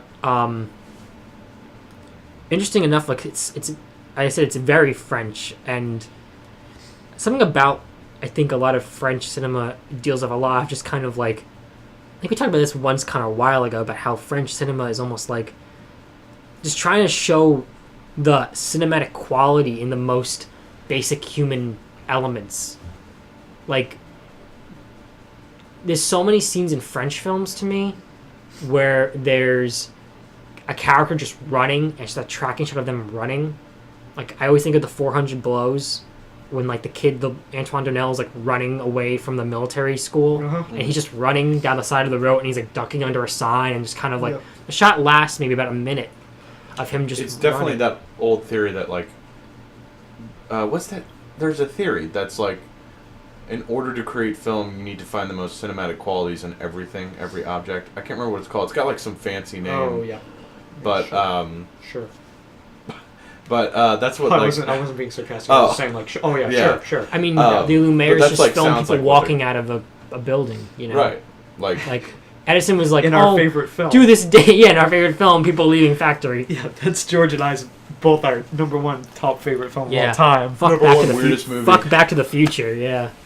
Yeah, Citizen Kane, more like people leaving factory. more like a single shot at people leaving a factory. Best end of the Great Train Robbery. Fucking classic. That is a great ending. Well, it is, yeah. Don't even be sarcastic. Oh, just That's shut up. Explosive Really, ending. just, That film goes out with a bang. If someone told me right. it's like my favorite, like I understand, like Horrible. I understand that there's so much appreciation for silent cinema, but if someone's like, yeah, those other movies are pretty good. My favorite film was probably there's one Buster Keaton short that was like silent and it's like 10 minutes long. I just be like, oh my fucking god. Yeah, if somebody's favorite film was a Buster Keaton, Sherlock Jr. or The General, that'd be Oh, an yeah, interesting Sherlock choice. Jr. is pretty funny. That's Those are really valid. good films. That's valid, but a part of me just wants to be It's like, like, fucking really?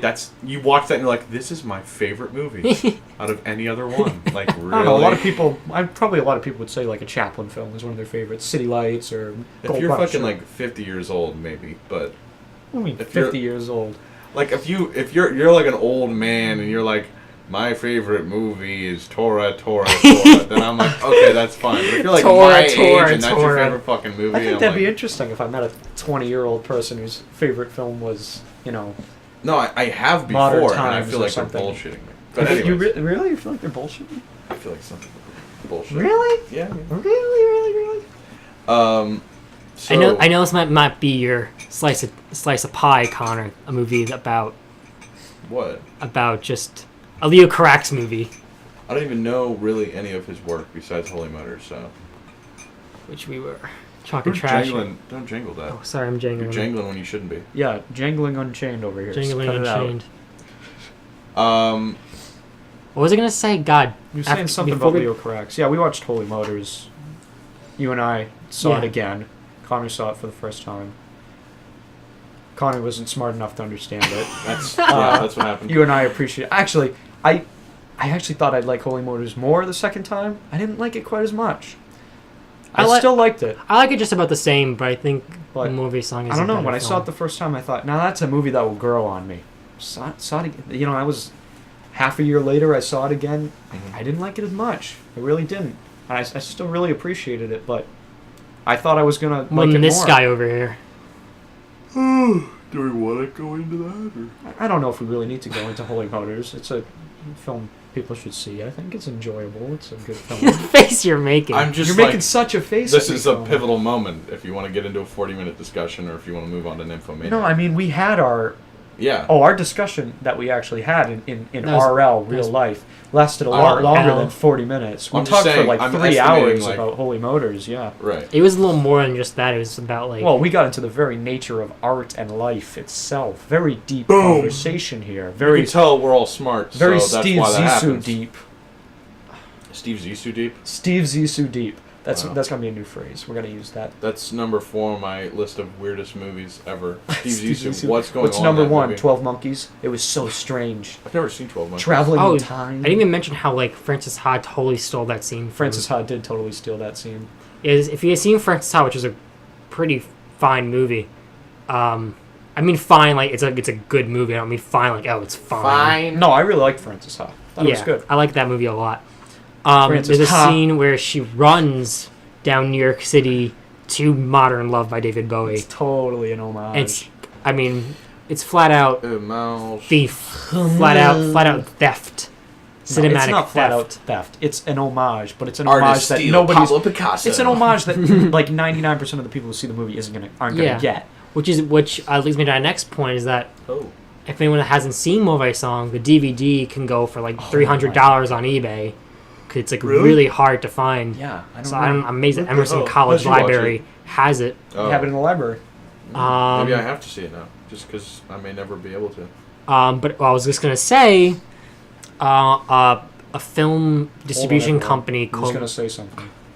is George. has been re-releasing the film across the country in like a new like format, restored. What, It a recently, print? You're bringing a yeah, print around? Oh, Mhm. nice. recently played at the New York Film Festival, and they're gonna put it on DVD and Blu-ray soon and video on demand. Oh, so So that mo- old copy will be obsolete. Yes, no, so you can wait on that. You can save your money, put the change away Yeah, to see this spend the 80 $300 this just yet. French film from the 80s that made by a guy who is You can spend that $300 buying Lina Wertmüller films. yeah. Oh my God, we could. Or the Blind Swordsman box set. You could do that too. That's true. The Blind Swordsman box, I mean, wow. which is too big to fit on. Speaking a DVD of shelf. filmmakers that There's fall just by, endless have pictures fallen on by the the Criterion wayside. forums of people taking pictures of their collections, and that box set Like just too high or sticking too out. far? Oh. It's like too long. It like sticks out, and they're Every like, dimension's too big. yeah, Which they're film like, is I'm gonna this? trip on this. Which one from is this? The Zatoichi Blind Swordsman Oh yeah, Criterion it's like box 50 set. of those, right? Yeah, it's all the Zatoichi films. Jesus. Actually, it's not all of them. It's not. It's not all. Really? technically. It's not all of them? It's not all of them. Fucking kidding me? Speaking Because about Zatoichi versus filmmakers that have Yojimbo isn't in there. I don't fallen think, by the but- wayside, Lina Wertmüller. We saw a film of hers today. Lina Wertmüller.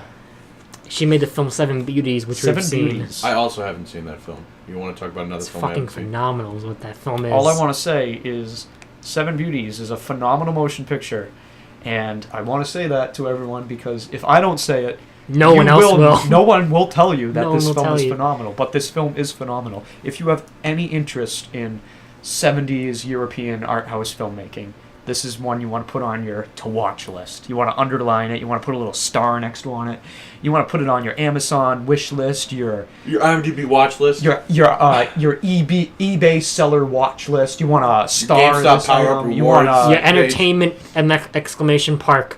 you want to put it in your saved. Exclamation park. You want to put it in the saved section of your I just Netflix gave up on that DVD sentence. queue. Put it in your queue, put it in your list, put it in your everything. Your bin. Up Put your it ass. when you see it. Purchase it. Recommend it to a friend. Alright, that's kind of like, check it out. favorite, This subscribe. is going nowhere. We're gonna edit out so much of this. No, we're not. None of this is being Trenton, edited don't out. edit this part out. Edit in the false start in the beginning, but don't edit this part out. If you're listening, Trenton. Edit out the part where me and Jared really give Connor really high compliments. Yeah, when you left, we Oh. were sort of gushing Oh, really? a little bit Thanks. because you might not know it, but George and I really look up to you. Guys. You know, you started the show. You're I the kind of host. knew that, Yeah. but it's glad that it's affirmed. Can I turn a light on? It's really dark in this room. It's draining my eyes. Wait, seriously? Yeah. I don't really want that to happen. Can I'm you not do gonna that? do it. Oh. Why is Trenton's light so fucked up? I have no idea. Because You Trenton's bang side. his head against it? Because Trenton's side of the room. Yeah. Okay, so... Pupils dilating right now. Oh god, so now we're talking about Nymphomaniac. Oh Jesus. We want to launch into this? But yeah, we were giving you very high praise, so if you can just skip that part, because, you know, it might go to your head. Might eat it. Oh, yeah. So just please I can imagine you guys... Just skip that part of the podcast when you listen back, because I know you always listen back at least you guys 5 or already 6 times. You guys already compliment me when I'm around pretty hardcore, so Yeah. I can imagine when I'm gone, it's probably like really over the top. Nymphomaniac? Yeah, dude. 2-part film about a nymphomaniac, her life story. Written and directed by Lars von Trier.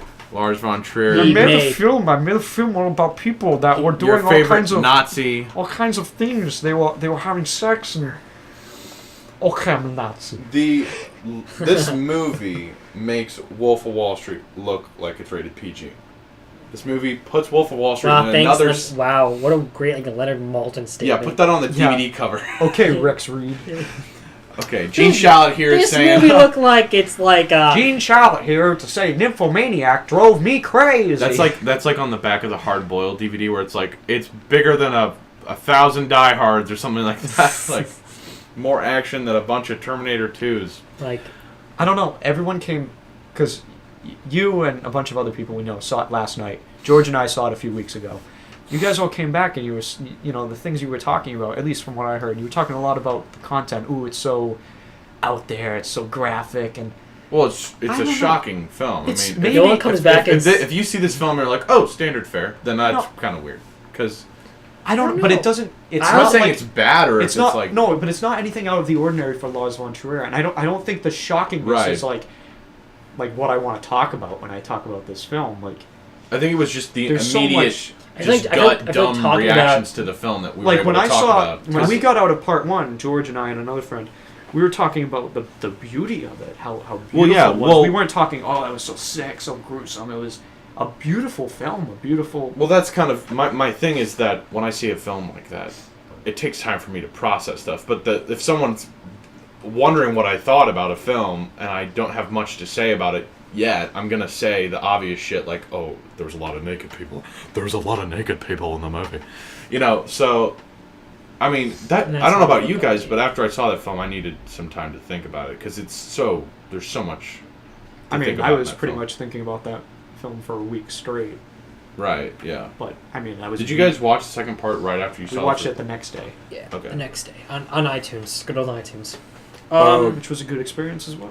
What did you think about it, Connor? Because I know how me and Jarrod feel. Well, we'll have to tell the good listeners what we felt, but But I want to hear what Connor, Let's go around 'cause the Connor hasn't horn really and- said yet how he felt about the film. Go around You the saw horn, volume give 1 it and volume opinions. 2, right? Yes. The whole picture. I saw the whole motion picture.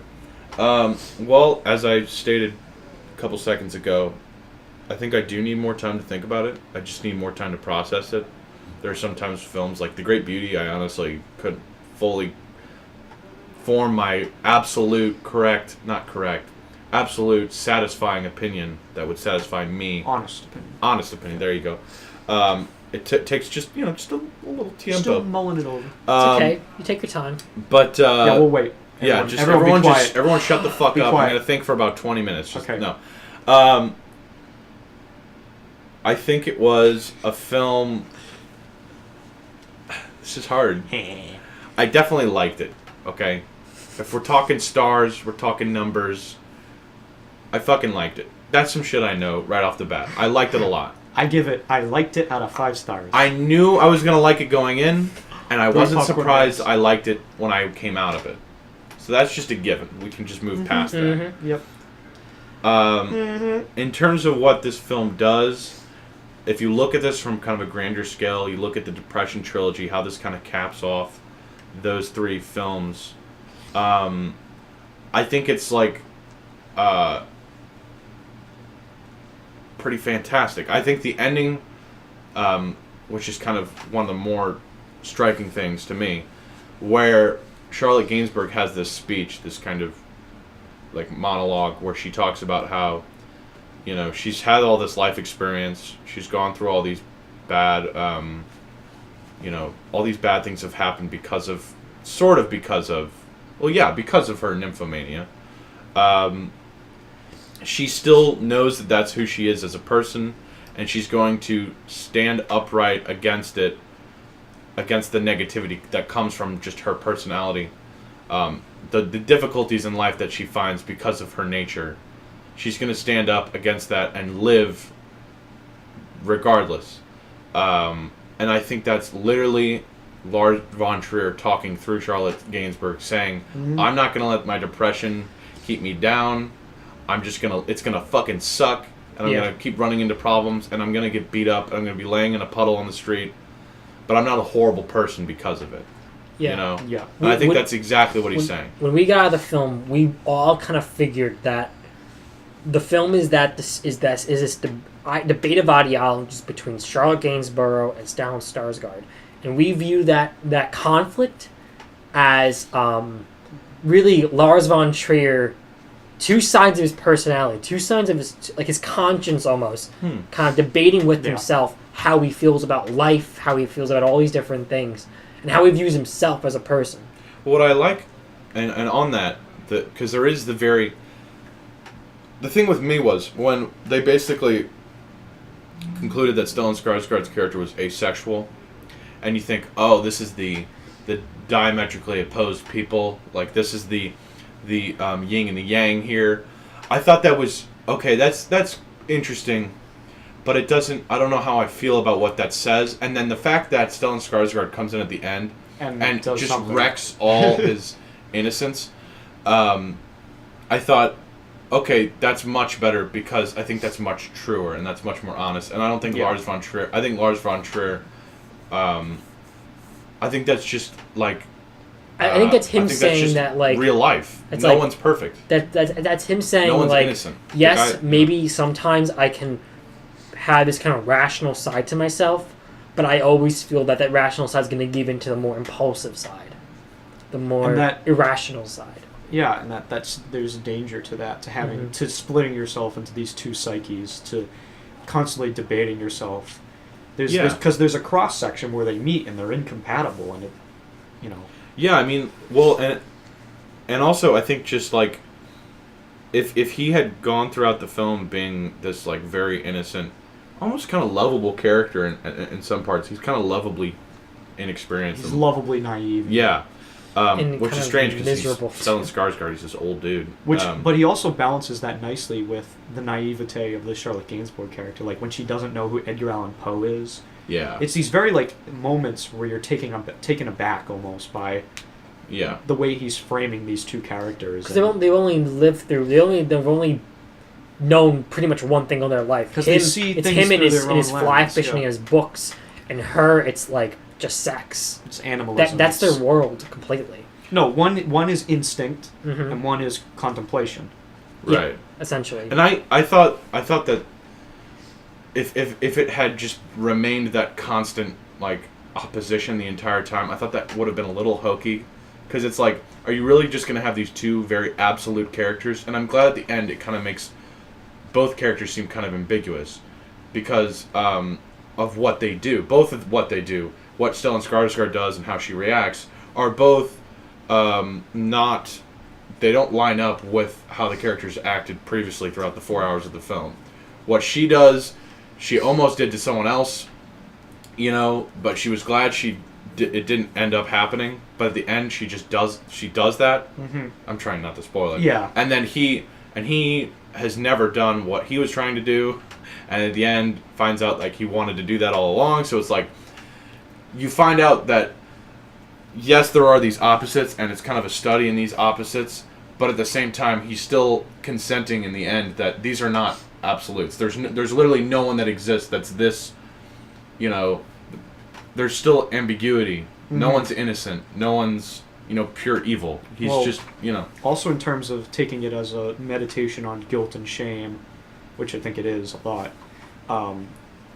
the end is almost these characters realizing that they don't have to be guilty and ashamed of their instinct and their animal nature. So, which leads to very different things for both of them. She learns that she can, abandon her past life, forge a new one if she wants to. She can just live her life simply in the way that she sees fit from this point on. She doesn't have to be bound by nymphomania, nor does she have to be abstinent and fight against her nature.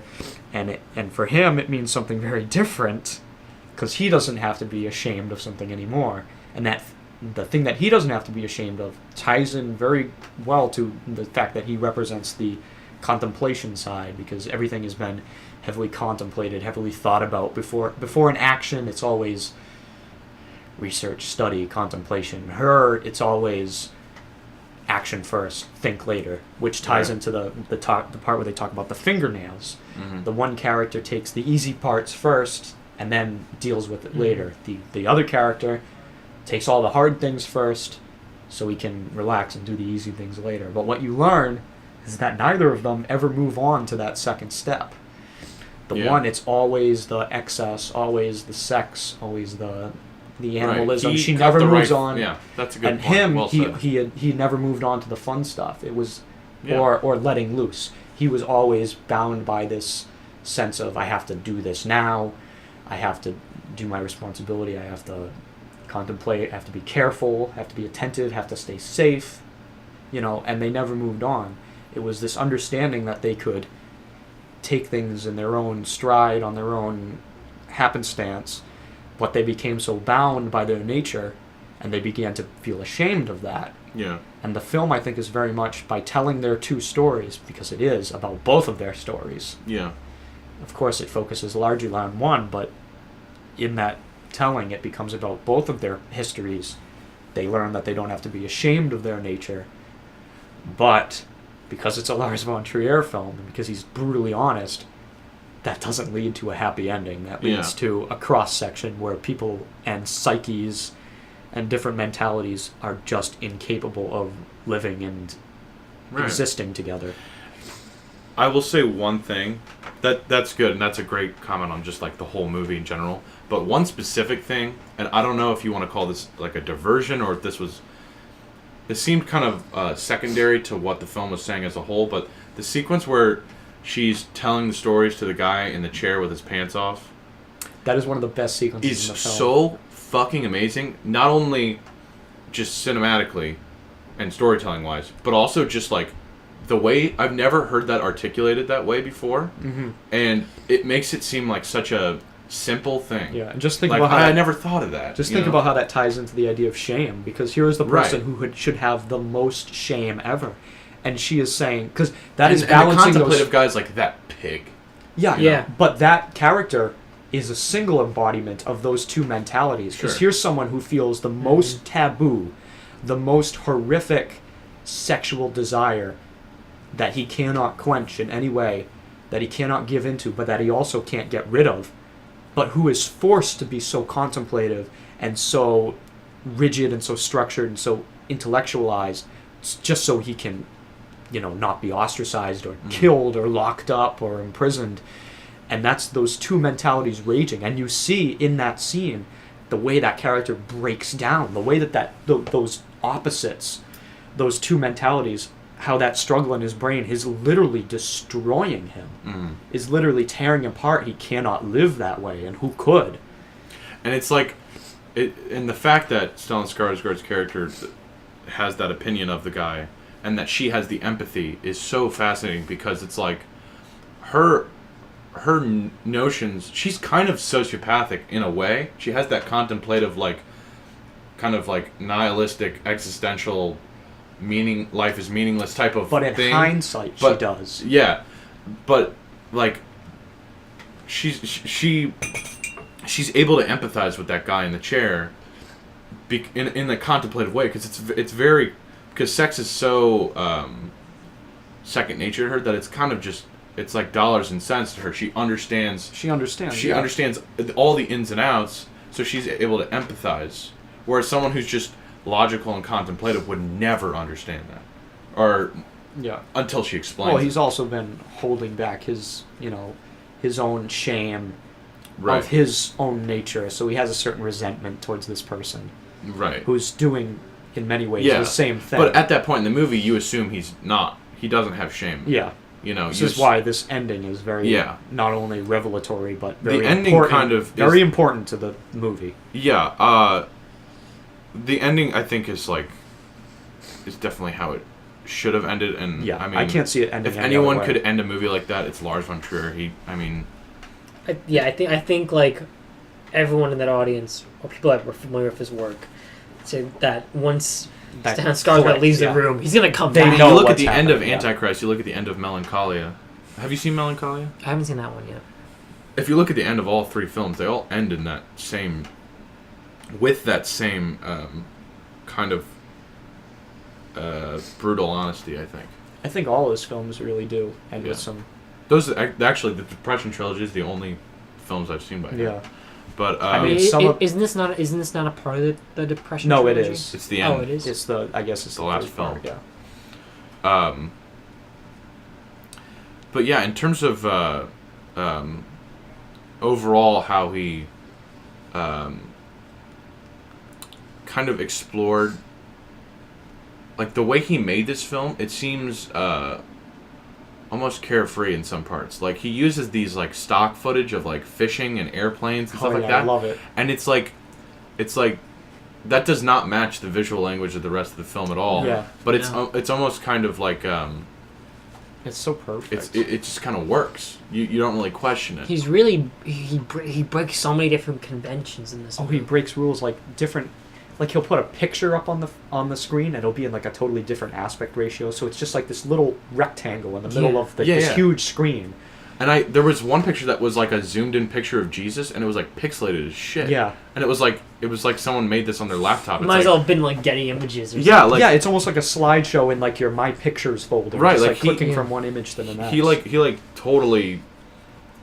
Yeah. And then it hard cuts to like this most beautiful imagery, like in this wide screen format. Just climb up the mountain and climb just up the mountain the tree. and finding a tree, and it's just gorgeous. Or wasn't there also a part where he did the rewind thing? Yes. There is a part where which part is that? That's volume during the Born 1 to Be Wild sequence when they're on the train. That's kind of funny games. Which is anytime this film's rewinding, you think funny games, but that's the only time when that happens. Just these little moments that are just which fits into the theme of just somebody telling a story, because somebody who's just telling a story off the cuff about their life, it's not going to be perfectly well structured, which is not to say this film isn't perfectly structured, because it's. And I love how when he's talking about the science of understanding art's aesthetically pleasing aspects, like where he just Stellan Skarsgård is talking about the golden angles or whatever, and then he just shows us several pictures and doesn't talk about them, but you just see it as if it's just a slideshow, like there's some god narrator showing you images.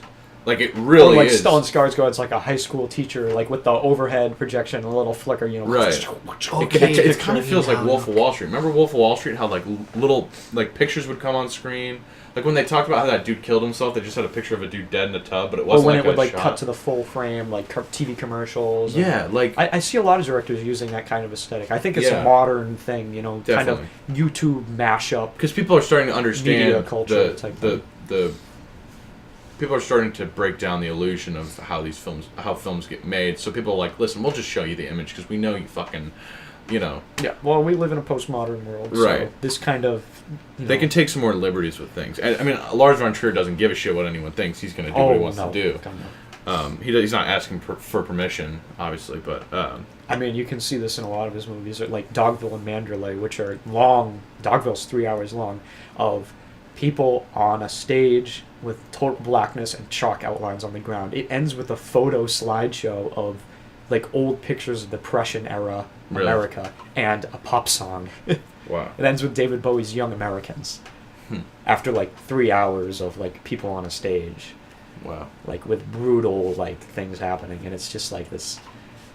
To be able to do that, it's so brave and bold, and the fact that he is able to tie that into the theme of the movie and make it work, so it doesn't seem like he's just fucking with, convention. Because there's nothing worse than someone who's just fucking with convention for the sake of fucking with convention. Yeah, I guess. It gets so tedious after a while. Like, oh, look what I did. I did something different. It's like, if I can do things that are different all day, it doesn't mean they're good. Right. But to be able to work that into a theme, or to make it seem like those like there's a scene in Nymphomaniac where he cuts to like fly fishing footage that looks like it's a commercial for Come to Maine, you know, Yeah. and it looks like it should have like text superimposed over the bottom, like 3-night all day trip to Maine. Yeah, and like, then there's just some it weirdly seems like it aspect fits. ratioed like GoPro footage under the water of like weird fish doing shit. Like, Yeah, it's but so the fact that crazy. it seems like it fits and it doesn't seem like Yeah. whoa, what's happening? Yeah. Is pretty ingenious. I don't know how he did it, but it works. Yeah, and I like also, I think because the movie's called Nymphomaniac, and I think he just understands his audience's expectations. Like, notice how she never actually claims that she's a nymphomaniac. He understands right away, Stellan Skarsgård.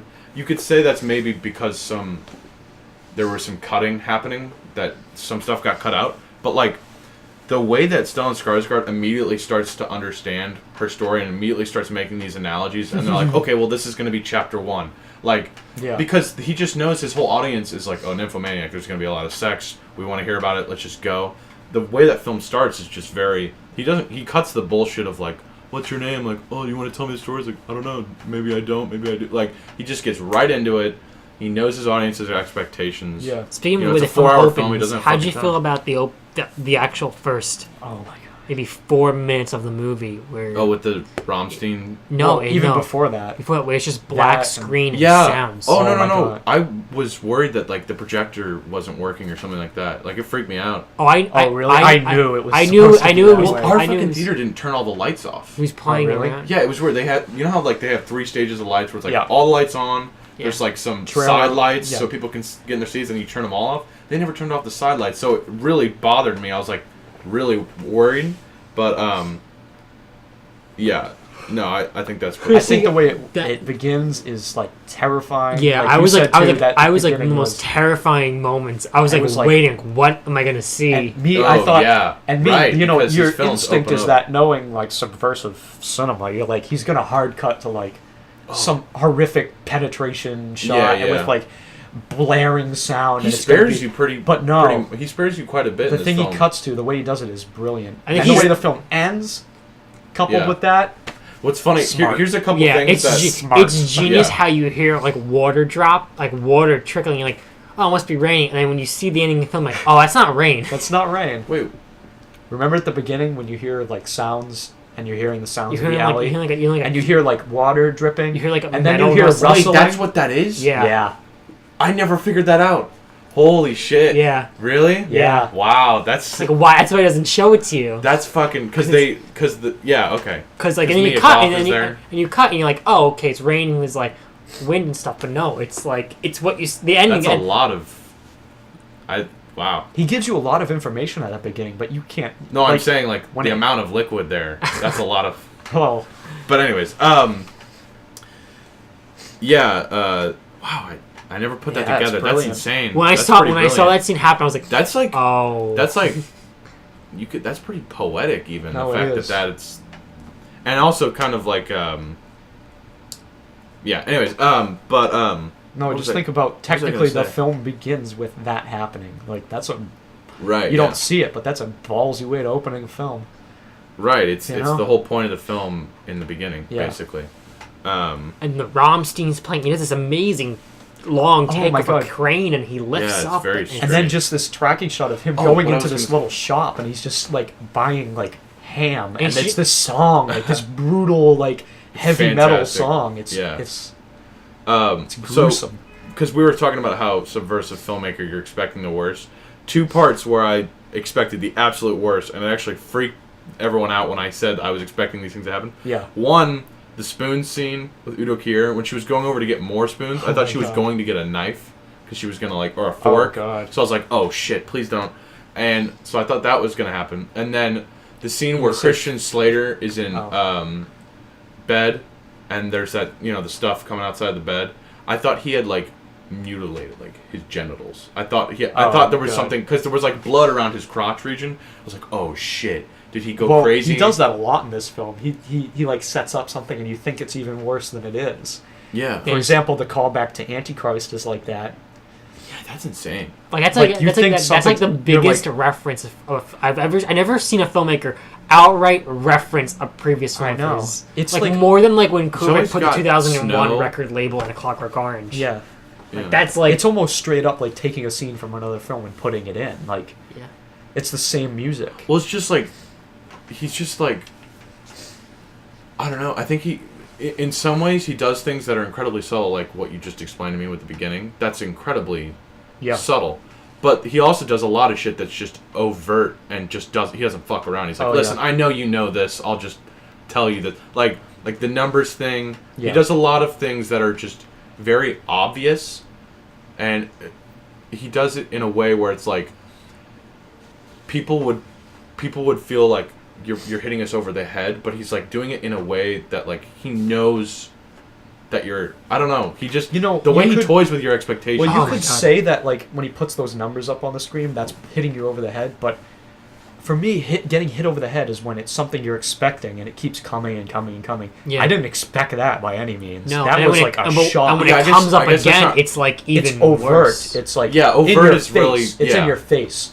Like I didn't even expect a film like this to be that in your face in that moment. Like the Antichrist reference, like who expected some that? people aren't gonna understand that, but for people who do, you feel like he's literally talking to you right then. Yeah. Like he's like, look at this shit. He's like sitting right next to you. It's almost like he has like ADD and he's just like, hey, what if I put like an Antichrist reference right here? And you're like, sick? You're like, no, you can't do that again. Lars. Yeah, he's like, yeah, I'm fucking You can't around. use the same plot device again. And then the way he ends it is so perfect. It's like you were literally reaching out of the screen and like fucking me around like in the cinema. Like he's having it's like it's insane. It's like when Godard would make his films, artful, yeah, and like he'd be like he'd make weird edits and stuff as a joke. Yeah, but it wouldn't be a joke. It would just be like him fucking around. No, there's so many jokes in Godard. Not to go on like a little, just briefly. There's so many jokes in Godard films that are like not jokes, but they're funny. Like the scene in A Woman Is a Woman where she's going into the strip club and she's walking around and the music just cuts, and you think like, oh, the music's cutting when the guy playing the music isn't on screen. I get it. And then there's like a pan and he's right there and there's no music, and it's like, that's a joke to Godard. And, like, makes me laugh. Or like, there's a scene in Perrault Le Faux where he like slams a car door and the music just stops for no reason when he slams the door. It's like messing with the diegesis, like just jokes like that. And that I feel like Nymphomaniac, Lars von Trier made it in a way where like he knew everyone buying a ticket to see a film called Nymphomaniac or who knew anything about the film, there was just like this veil that had come down. Like everyone is already assuming so many things. Yeah. Because like he knew not a lot of people were going to see this film, so he didn't have to cater to anyone.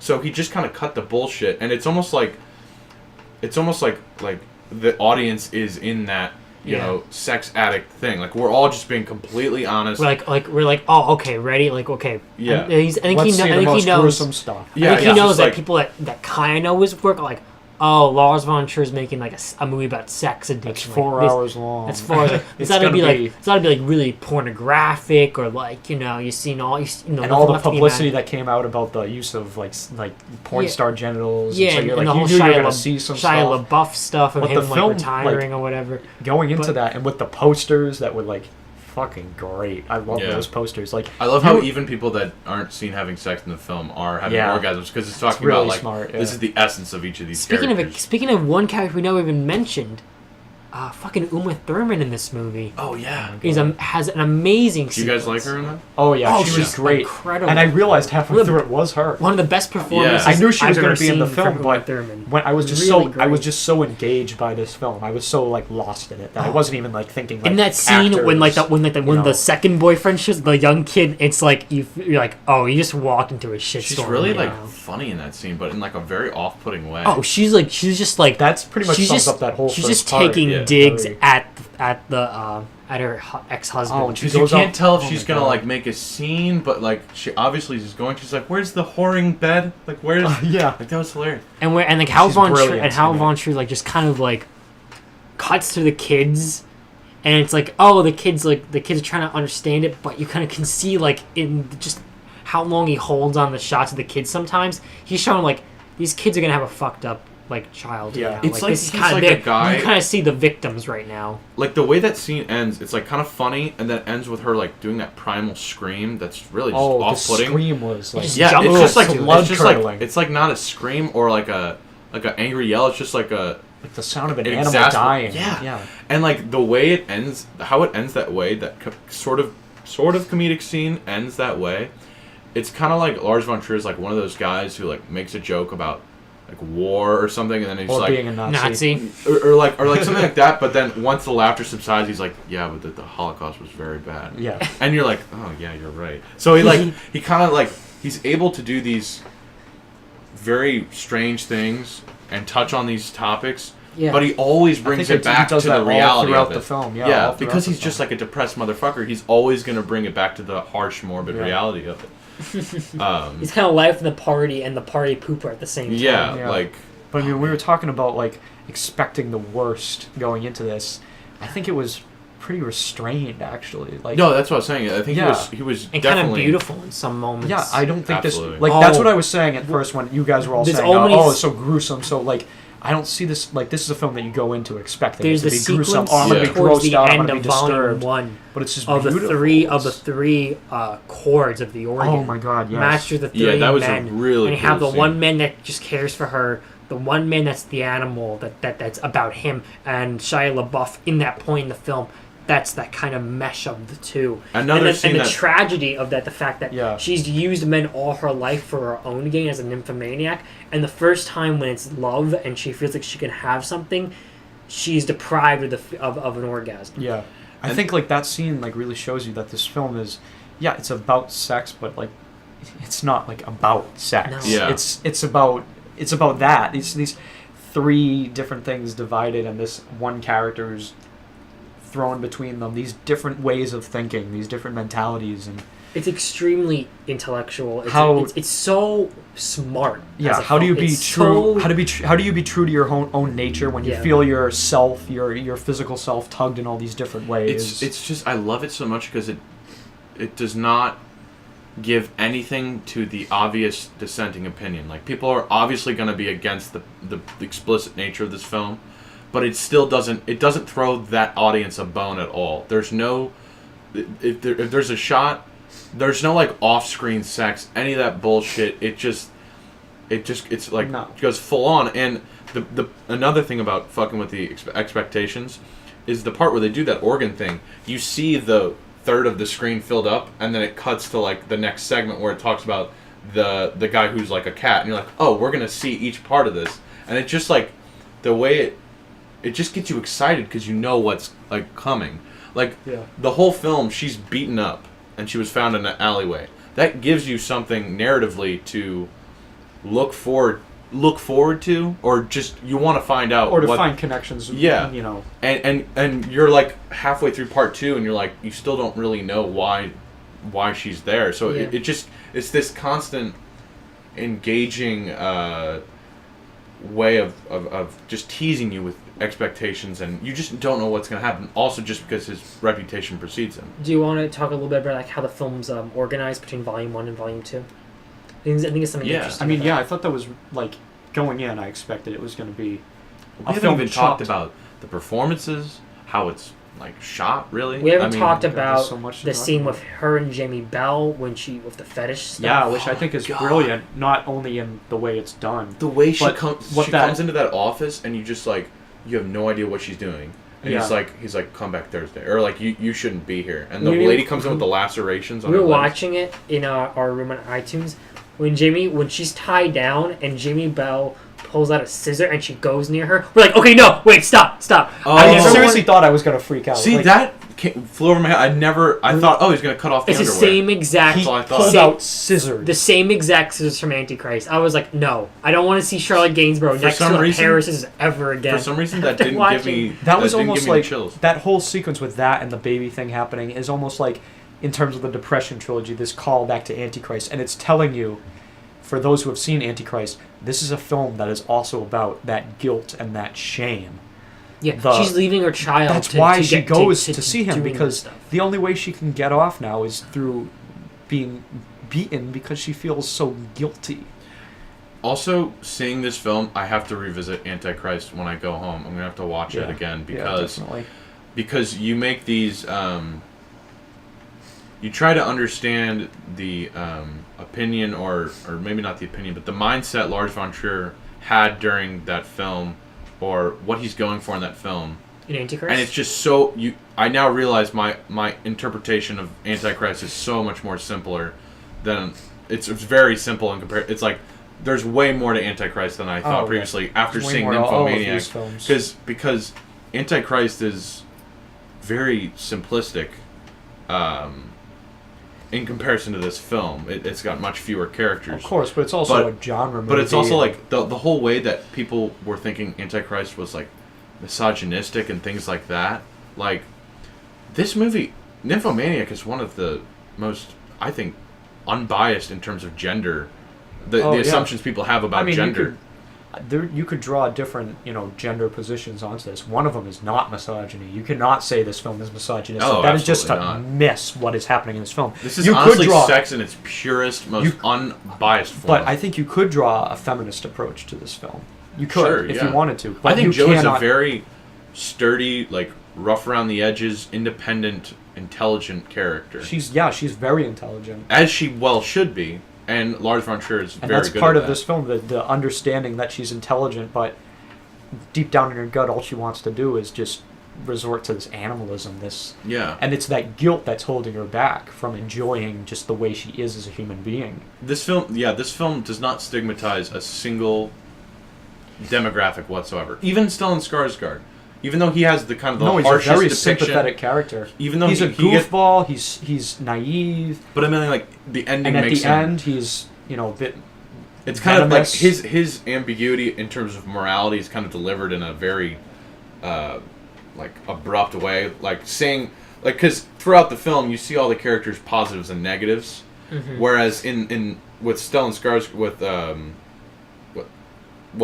his character... Seligman. Throughout the film, you see all of his positives, and then you see pretty much his negatives immediately towards the end of the film, or at the end of the film. So, the way that's set up is, I honestly think if you're just totaling it in like a very simplified morality type of thing, he definitely does not make one demographic more heroic than another. Joe is not necessarily a hero, not necessarily an anti-hero either. She's just a human being, Even though she's the protagonist. Yeah, absolutely. If you want to use that word. But, I mean, talk about a dense film, The one thing I want to talk about is Shia LaBeouf. Okay. I don't know how I feel about his performance. I thought he was good in terms of just like a delivery aspect, but it fucked with me with his accent that he was trying to do. No, it didn't distract me. Really? If you broke it down and you were like listening to it, like, is that a good British accent? Probably not. But it did not distract me at all. I was so absorbed in this, and I thought his character was really well drawn, and you got a really good sense of his character. Like, the characterization was great, and I think he had the personality and the nuances of that kind of person down pat. Maybe if the accent wasn't perfect, who cares really? Because I got a sense of that character in a great way. Yeah, I think he did a good job. I think he performed well, but yeah, for some reason the accent kind of mystified me. But in terms of just like overall, I think Charlotte Gainsbourg. Well, first of all, Stacey Martin. I looked up her name. The girl who played young Joe. Excellent. She's amazing. She was amazing. She perfectly has that great eyes. Yeah, she matches Charlotte Gainsbourg's kind of like stoic, kind of like almost, I don't know. She has such a mystifyingly harsh personality. It's not like when you see her in the movie. Actually, you don't like. She's not angsty and like there's a quiet intensity too. There's a quiet intensity that's not necessarily like she has like a problem. Like she's an angered person, but she's also not like a generally pleasant person. She has this kind of like, I don't give a shit about any kind of stigma, or I don't know, just her delivery is so like the narration, the way that the voices, it's just so matter of fact. When you see young Joe, there's like a lot of restlessness in her, and like a lot of like there's that kind of you see that kind of young naivete and that kind of fear that she has in the beginning, but you also see her kind of removed sexuality where she can manipulate these men, and Yeah. it just comes across so well. And you're also just kind of swooned by her a little bit because, I mean, Charlotte Gainsbourg and Stacey Martin, I think, are both very beautiful women. So Yeah. you kind of you feel that. No, he's definitely playing with that great duality between, yeah, these women are very sexually attractive, and I'm not sexually attracted by them right now. Yeah. You know, that kind of thing going on, because they're both very beautiful women. Right. But I wouldn't say that there's any one scene in this film that was really erotic. No, not really. Not really. I mean, there's some. See, I actually found the scene with the spoons with Udo Kier. I actually found that to be a very cute, very wholesome scene. It is, but it also shows, you know, that's the way that character's right. cute. Yeah. No, yeah, like put up against the backdrop of this entire movie. That's the cutest scene in this film. It's like so. I was like, I don't know. Yeah.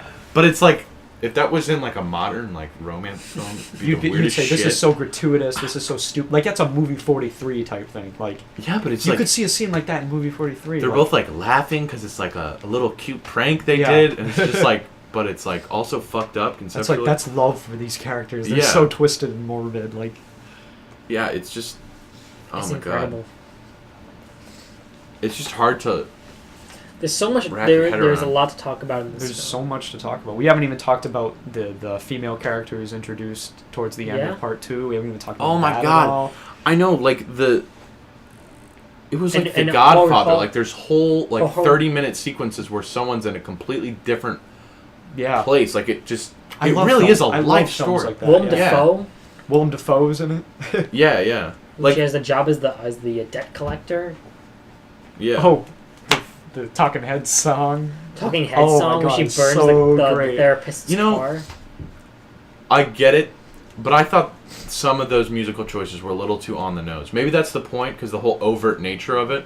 But I think that foreign directors sometimes like They were on the nose, but did you see that coming when it cut to Born to Be Wild?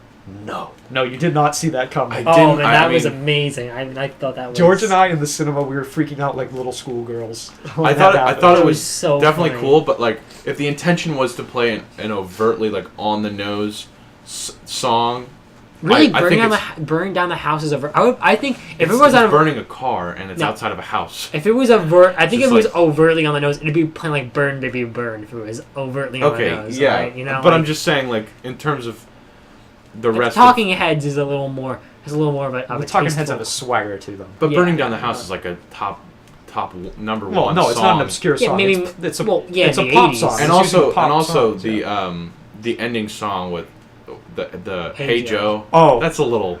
No, I don't know. I think that's cool. it's a great cover. I mean, I like, thought I'm it just was saying, cool. like, I thought it if was I'm being cool. I mean, hypercritical of him, Hey Joe, where you going with that gun in your hand? I just Like- think, oh, she has a gun in the end. It's just, yeah, I know. It's. I don't know. I can see how think, someone would think it was obvious. I but- think if the rest of the film was like this very, you know, if it wasn't as like unique as it was and didn't do all these overt things, it would have seemed a much worse. But like, it almost makes it seem like that's one of the slideshows. Yeah, exactly. This There's all music's these like, cutaways. There's all Yeah. these interludes. but yeah, Born to Be Wild. That is a great scene. I thought that was That a whole brilliant choice. scene where they're on the train, that whole story is great. I gave Jarrod a look, and they cut to the chapter called "The Mirror," and it's just like a Oh complete yeah, because direct like there was so Tarkovsky. much Tarkovsky reference, like Yeah. in terms of the visuals, so much you could see drawn from his films. And then it cuts to part 5, The Mirror, and I'm like, well, there you go. Yeah. One of my favorite parts in the film was when she's in the group therapy Yeah, it session, was a and she great looks in the sequence. mirror and she sees her younger She's self young herself. Yeah. in the Oh my red God, in the she's red like- coat. When she's like, I'm a nymphomaniac. And they're like, we say sex addict here. And she goes, hi, I'm Joe, and I'm a nymphomaniac. Yeah. And she says it like a little bit pissed off, and you're like, Because they're Right. telling her to be ashamed. right. And she's like, no, I'm actually trying to overcome a problem in my life. I'm not ashamed. I'm trying to live my life in a way that's more safe and more helpful to me. And they're like Right. saying, no, you're here because you've done a horrible thing. And she's Yeah. like, no, that wasn't horrible. I'm just trying to be a more, live a more productive life. I'm trying to reconcile a bit. And, Also- it's two different mentalities. And she's like, I'm not here for the right reason. you know? Absolutely. And, She tells him off. She sees the younger self and she's like, no, you know what? I've always enjoyed sex. yeah. Yep.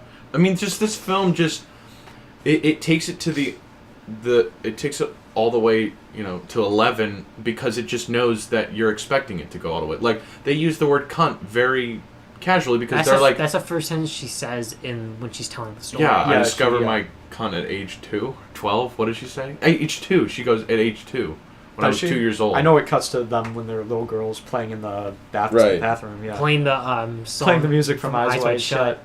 Oh, really? Yeah. I'll be honest. I don't think I've seen Eyes Wide Shut all the way through, but yeah, that's the music that's what? in.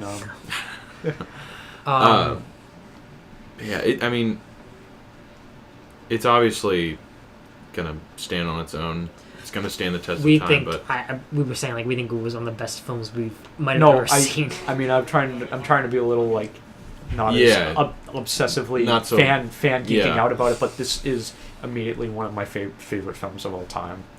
I mean, I've never been so literally I've never been so excited coming out of a theater as when we came out of part 1, and the fact that you two were equally excited. It made it so wonderful, like sharing in this moment of seeing this great film for the first time. Because I went into it just thinking, I love all the other Lars von Trier films. I was going in and I like Lars von Trier. I almost went into it with no expectations. I was just like, yeah, I'll like it. And then they were like, you want to go see Nymphomaniac tonight? And I was like, yeah, sure, whatever. It took me totally by surprise about how good it was. Well, and it's how I've reacted to his other 2 films. If you like a film, you know how much you like it by the end of it, I think. It's just you walk out feeling so invigorated. Even if you don't really know why. At the end of Antichrist, I knew that was going to be one of my favorite films. I was like, this movie's fucking rad. Just by the end of it, you just even without doing much contemplation, you just the way it presents itself, it's just there's no mystery about it. It's all you. You've seen exactly what that film is trying to do, so you know whether you like it or not. And I think he's one of those directors where you walk out of his movies feeling just very amazed.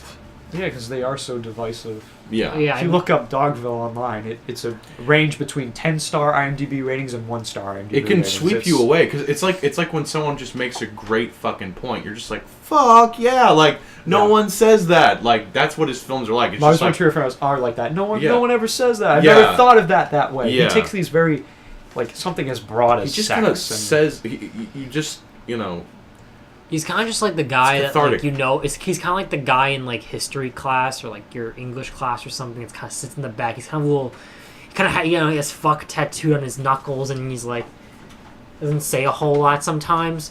And, like, he kind of a little, has a bad attitude sometimes. And teacher calls him, and he just kind of calls out the teacher and the entire class and all the bullshit. Yeah. And you're like, right on, man. You had a really fucking good point. Like the pudgy kid who in the class who no one ever, like, he never talks. Yeah. And then, like, one time you're having an argument with someone else and he just, like, butts in and, like, you're like, wow. The amount of, he's like... basically like Silent Bob and Clerks. Yeah. Sort of. He's the modern cinema equivalent of Silent Bob. He's just like a mic dropper. Like, you wonder what his life has been like to have such a deep empathy and understanding for just the human condition that he has. Like, I think people who are like him, who suffer such mental stress and anxiety and depression, have this very almost supernatural ability to understand how human beings work and empathize with them and depict how empathetic human beings are, and it's just remarkable. I've said this about, like, Tarantino. He's one of those directors who you see and you're like, how the fuck did you make all these films? Yeah. Like Tarantino, you're like, how the fuck did you write Inglourious Basterds? Yeah, when I'm watching Lars von Trier interviews, like, I try to picture him like behind a camera setting up shots and, like, giving his actors direction. I can't. I don't know how it happened, but just think about his name, von Trier. It's not his real name. That means the king. Yeah, isn't his name Lars Trier? Yeah, it's I don't know what his real name is, but that's a nickname that kids gave him, that, like, he got in, like, high school or something, and it stuck with him, and it means the king. Yeah. Like, I mean, he is the king. It means arguable. That's straight up, like, humor right there in just the way he presents himself with a joke. he's got such a uniquely like strange, bizarre, confident sense of humor. Yeah. Like jokes that like are funny, but like not haha funny. They're just like just watch that. Just watch that Can interview where he talks about being a Nazi, and it is. Yeah. If you get his humor, it is so funny. The Like part you where can, he's trying you to can make consciously recognize like what he's doing here is fucking awesome. It's genius. I'm not laughing because it's kind of horrifying, but it's still funny. Yeah. You know? There's a part later on after he drops the big part, and he's trying to like talk about something else. Like somebody asked him a question unrelated. And he's trying to talk about whatever, but he gets the sense that everyone's still thinking about that other thing just because of the uncomfortable silence in the room. He's talking, and then he just goes, okay, I'm a Nazi. Then he goes, like, the final solution. Yeah, he goes, maybe I'll have the final solution of cinema. I don't know. Because somebody God. asked him, can you ever imagine making a film on a grander scale? And he's like, what, you mean like the final solution, but for cinema? Oh my god. And he's like, because the Nazis, they want a very grand scale. You gotta have balls the size of I don't know what to be and able then to go to Cannes later with that shirt, persona non grata. It's almost like it was he's at just Venice, like this, I think, actually. Oh, that was at Venice? Venice or Berlin. like whimsical dwarf god that is invincible, that just walks around just being a fucking insane, controversial motherfucker, and it's almost like he's fearless. He's fearless in those sense, and he's so bold, but he won't get on an airplane. He's terrified. He's never been to America. Really? He's afraid to fly. Really? Are you serious? He's That's never been to insane. America. So was Kubrick was afraid to fly too. Yeah. Really? Because he's got such Kubrick a... as a recluse. Yeah, these people, they seem so fearless in their... I think that's how they vent everything. They're so Yeah. reclusive. Like, okay, this is so, the one thing I'm not going to give a fuck But they about. vent themselves in their films because their films, Lars von Trier is... If Lars von Trier films. doesn't want to get on a plane, he doesn't have to get on a train. He doesn't have to do plane. He doesn't have to do anything. Yeah. I don't care. He could make YouTube music video slideshows for the rest of his career, and I'd watch them. Hell yeah. I prefer he makes films. He could make a comic book. Where does and he I'd even... be like, That's another thing we got to talk about. Where does he anything. go from here? Should he even... Like, where the fuck... How do you... I mean, knowing him, he'll start another trilogy. Or he'll do some weird little experimental film, and then he'll start a big trilogy. Because that's what he tends to do. He'll do... Does he have another trilogy besides this one? He has 2 other trilogies. He has really? the first trilogy he did, which is Element of Crime, Europa, and Epidemic. And then he has his Golden Heart trilogy, which is Breaking the Waves, Dancer in the Dark, and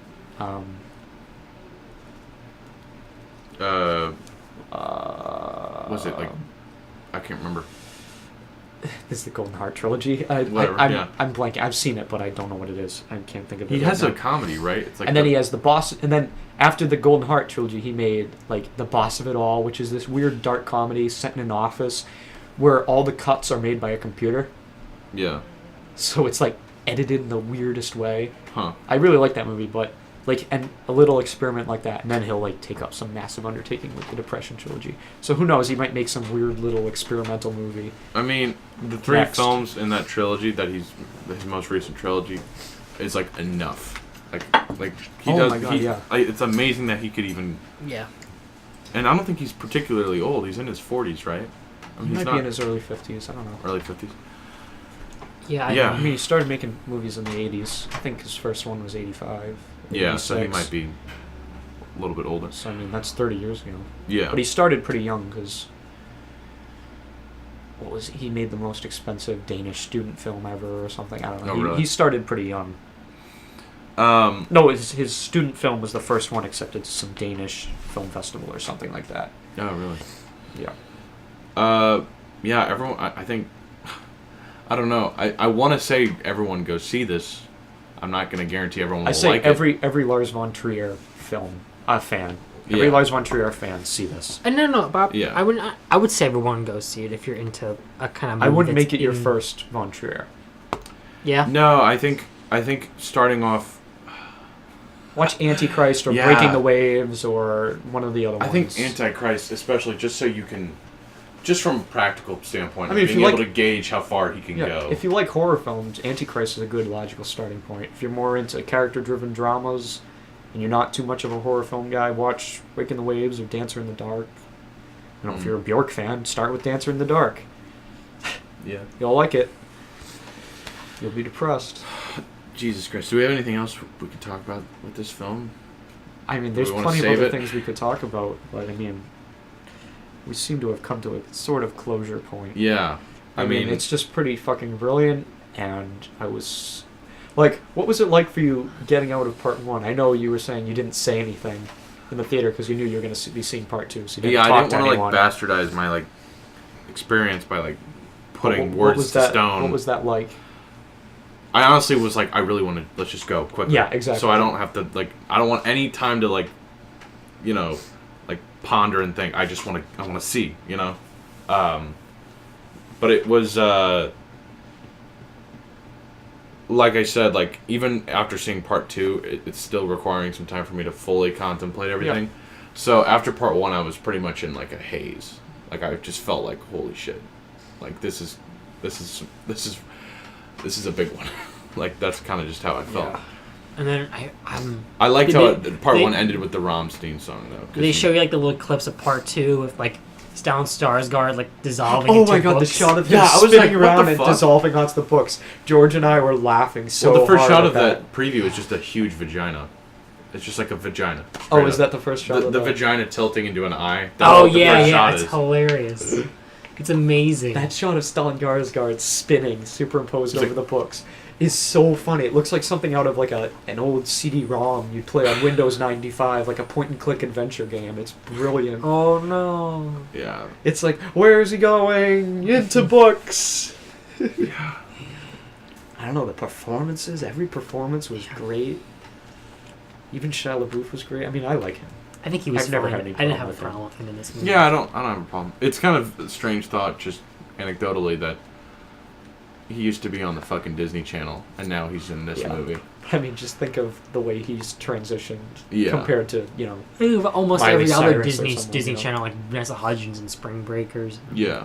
That's It's just- true, it's but just that's kind of almost Harmony Korine It's using almost- her ironically. It's just like, had I known as a kid when I was watching Disney Channel, watching Even Stevens, that years from now I'd be sitting in a theater in Boston watching a movie about a nymphomaniac featuring the same I actor know, isn't it weird? eating out some woman. You know, it's I just know. like, It's just crazy. sometimes you think, you know, where could Justin Bieber be in 10 years? What could he be doing? I try not to. Or That he's anyone. around in 10 years. You know, you can never count someone down and out. I mean, Uwe Boll may make a great film someday. It's true. I mean, I think he's already made a great film. what's a filmmaker? You know, there's plenty of filmmakers who can make a great comeback.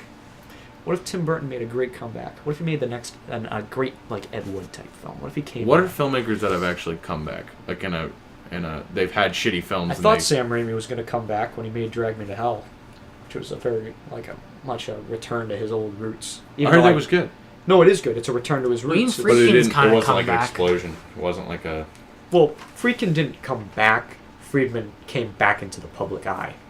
Friedkin's been making really good films for a long time. Just Rules of nobody was paying attention Engagement to. and like Well, I haven't seen that actually. I don't know if that's those are good. or good. not. I'm just from Jesus. From what I've heard, those are the ones that are like on his lesser works. But I mean, he made great films through the '80s, and What are you doing? keep on kicking things over. Probably because right next to your feet, Shut up. dummy. Killer Joe is fantastic. Who needs to come back? You know, Wertmüller.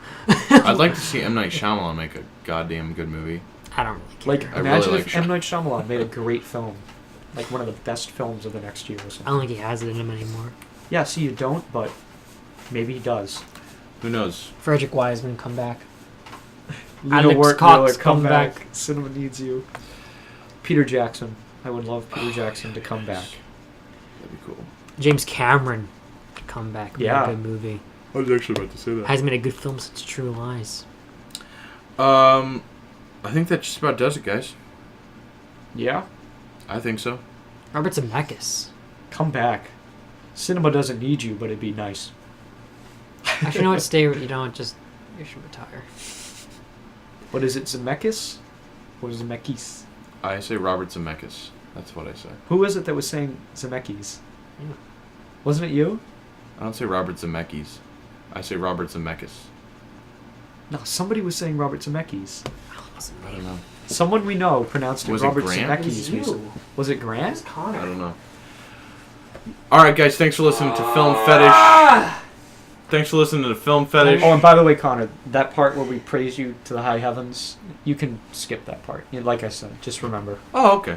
Just skip it, because I'll never listen to it. you don't need to hear nice things about yourself, you know. I probably heard most of it. Yeah, you have. Thanks for listening, guys. We'll be on, hopefully not in 3 months, hopefully sooner. Thanks for listening. I love you, computer. Da-da-gum-ba.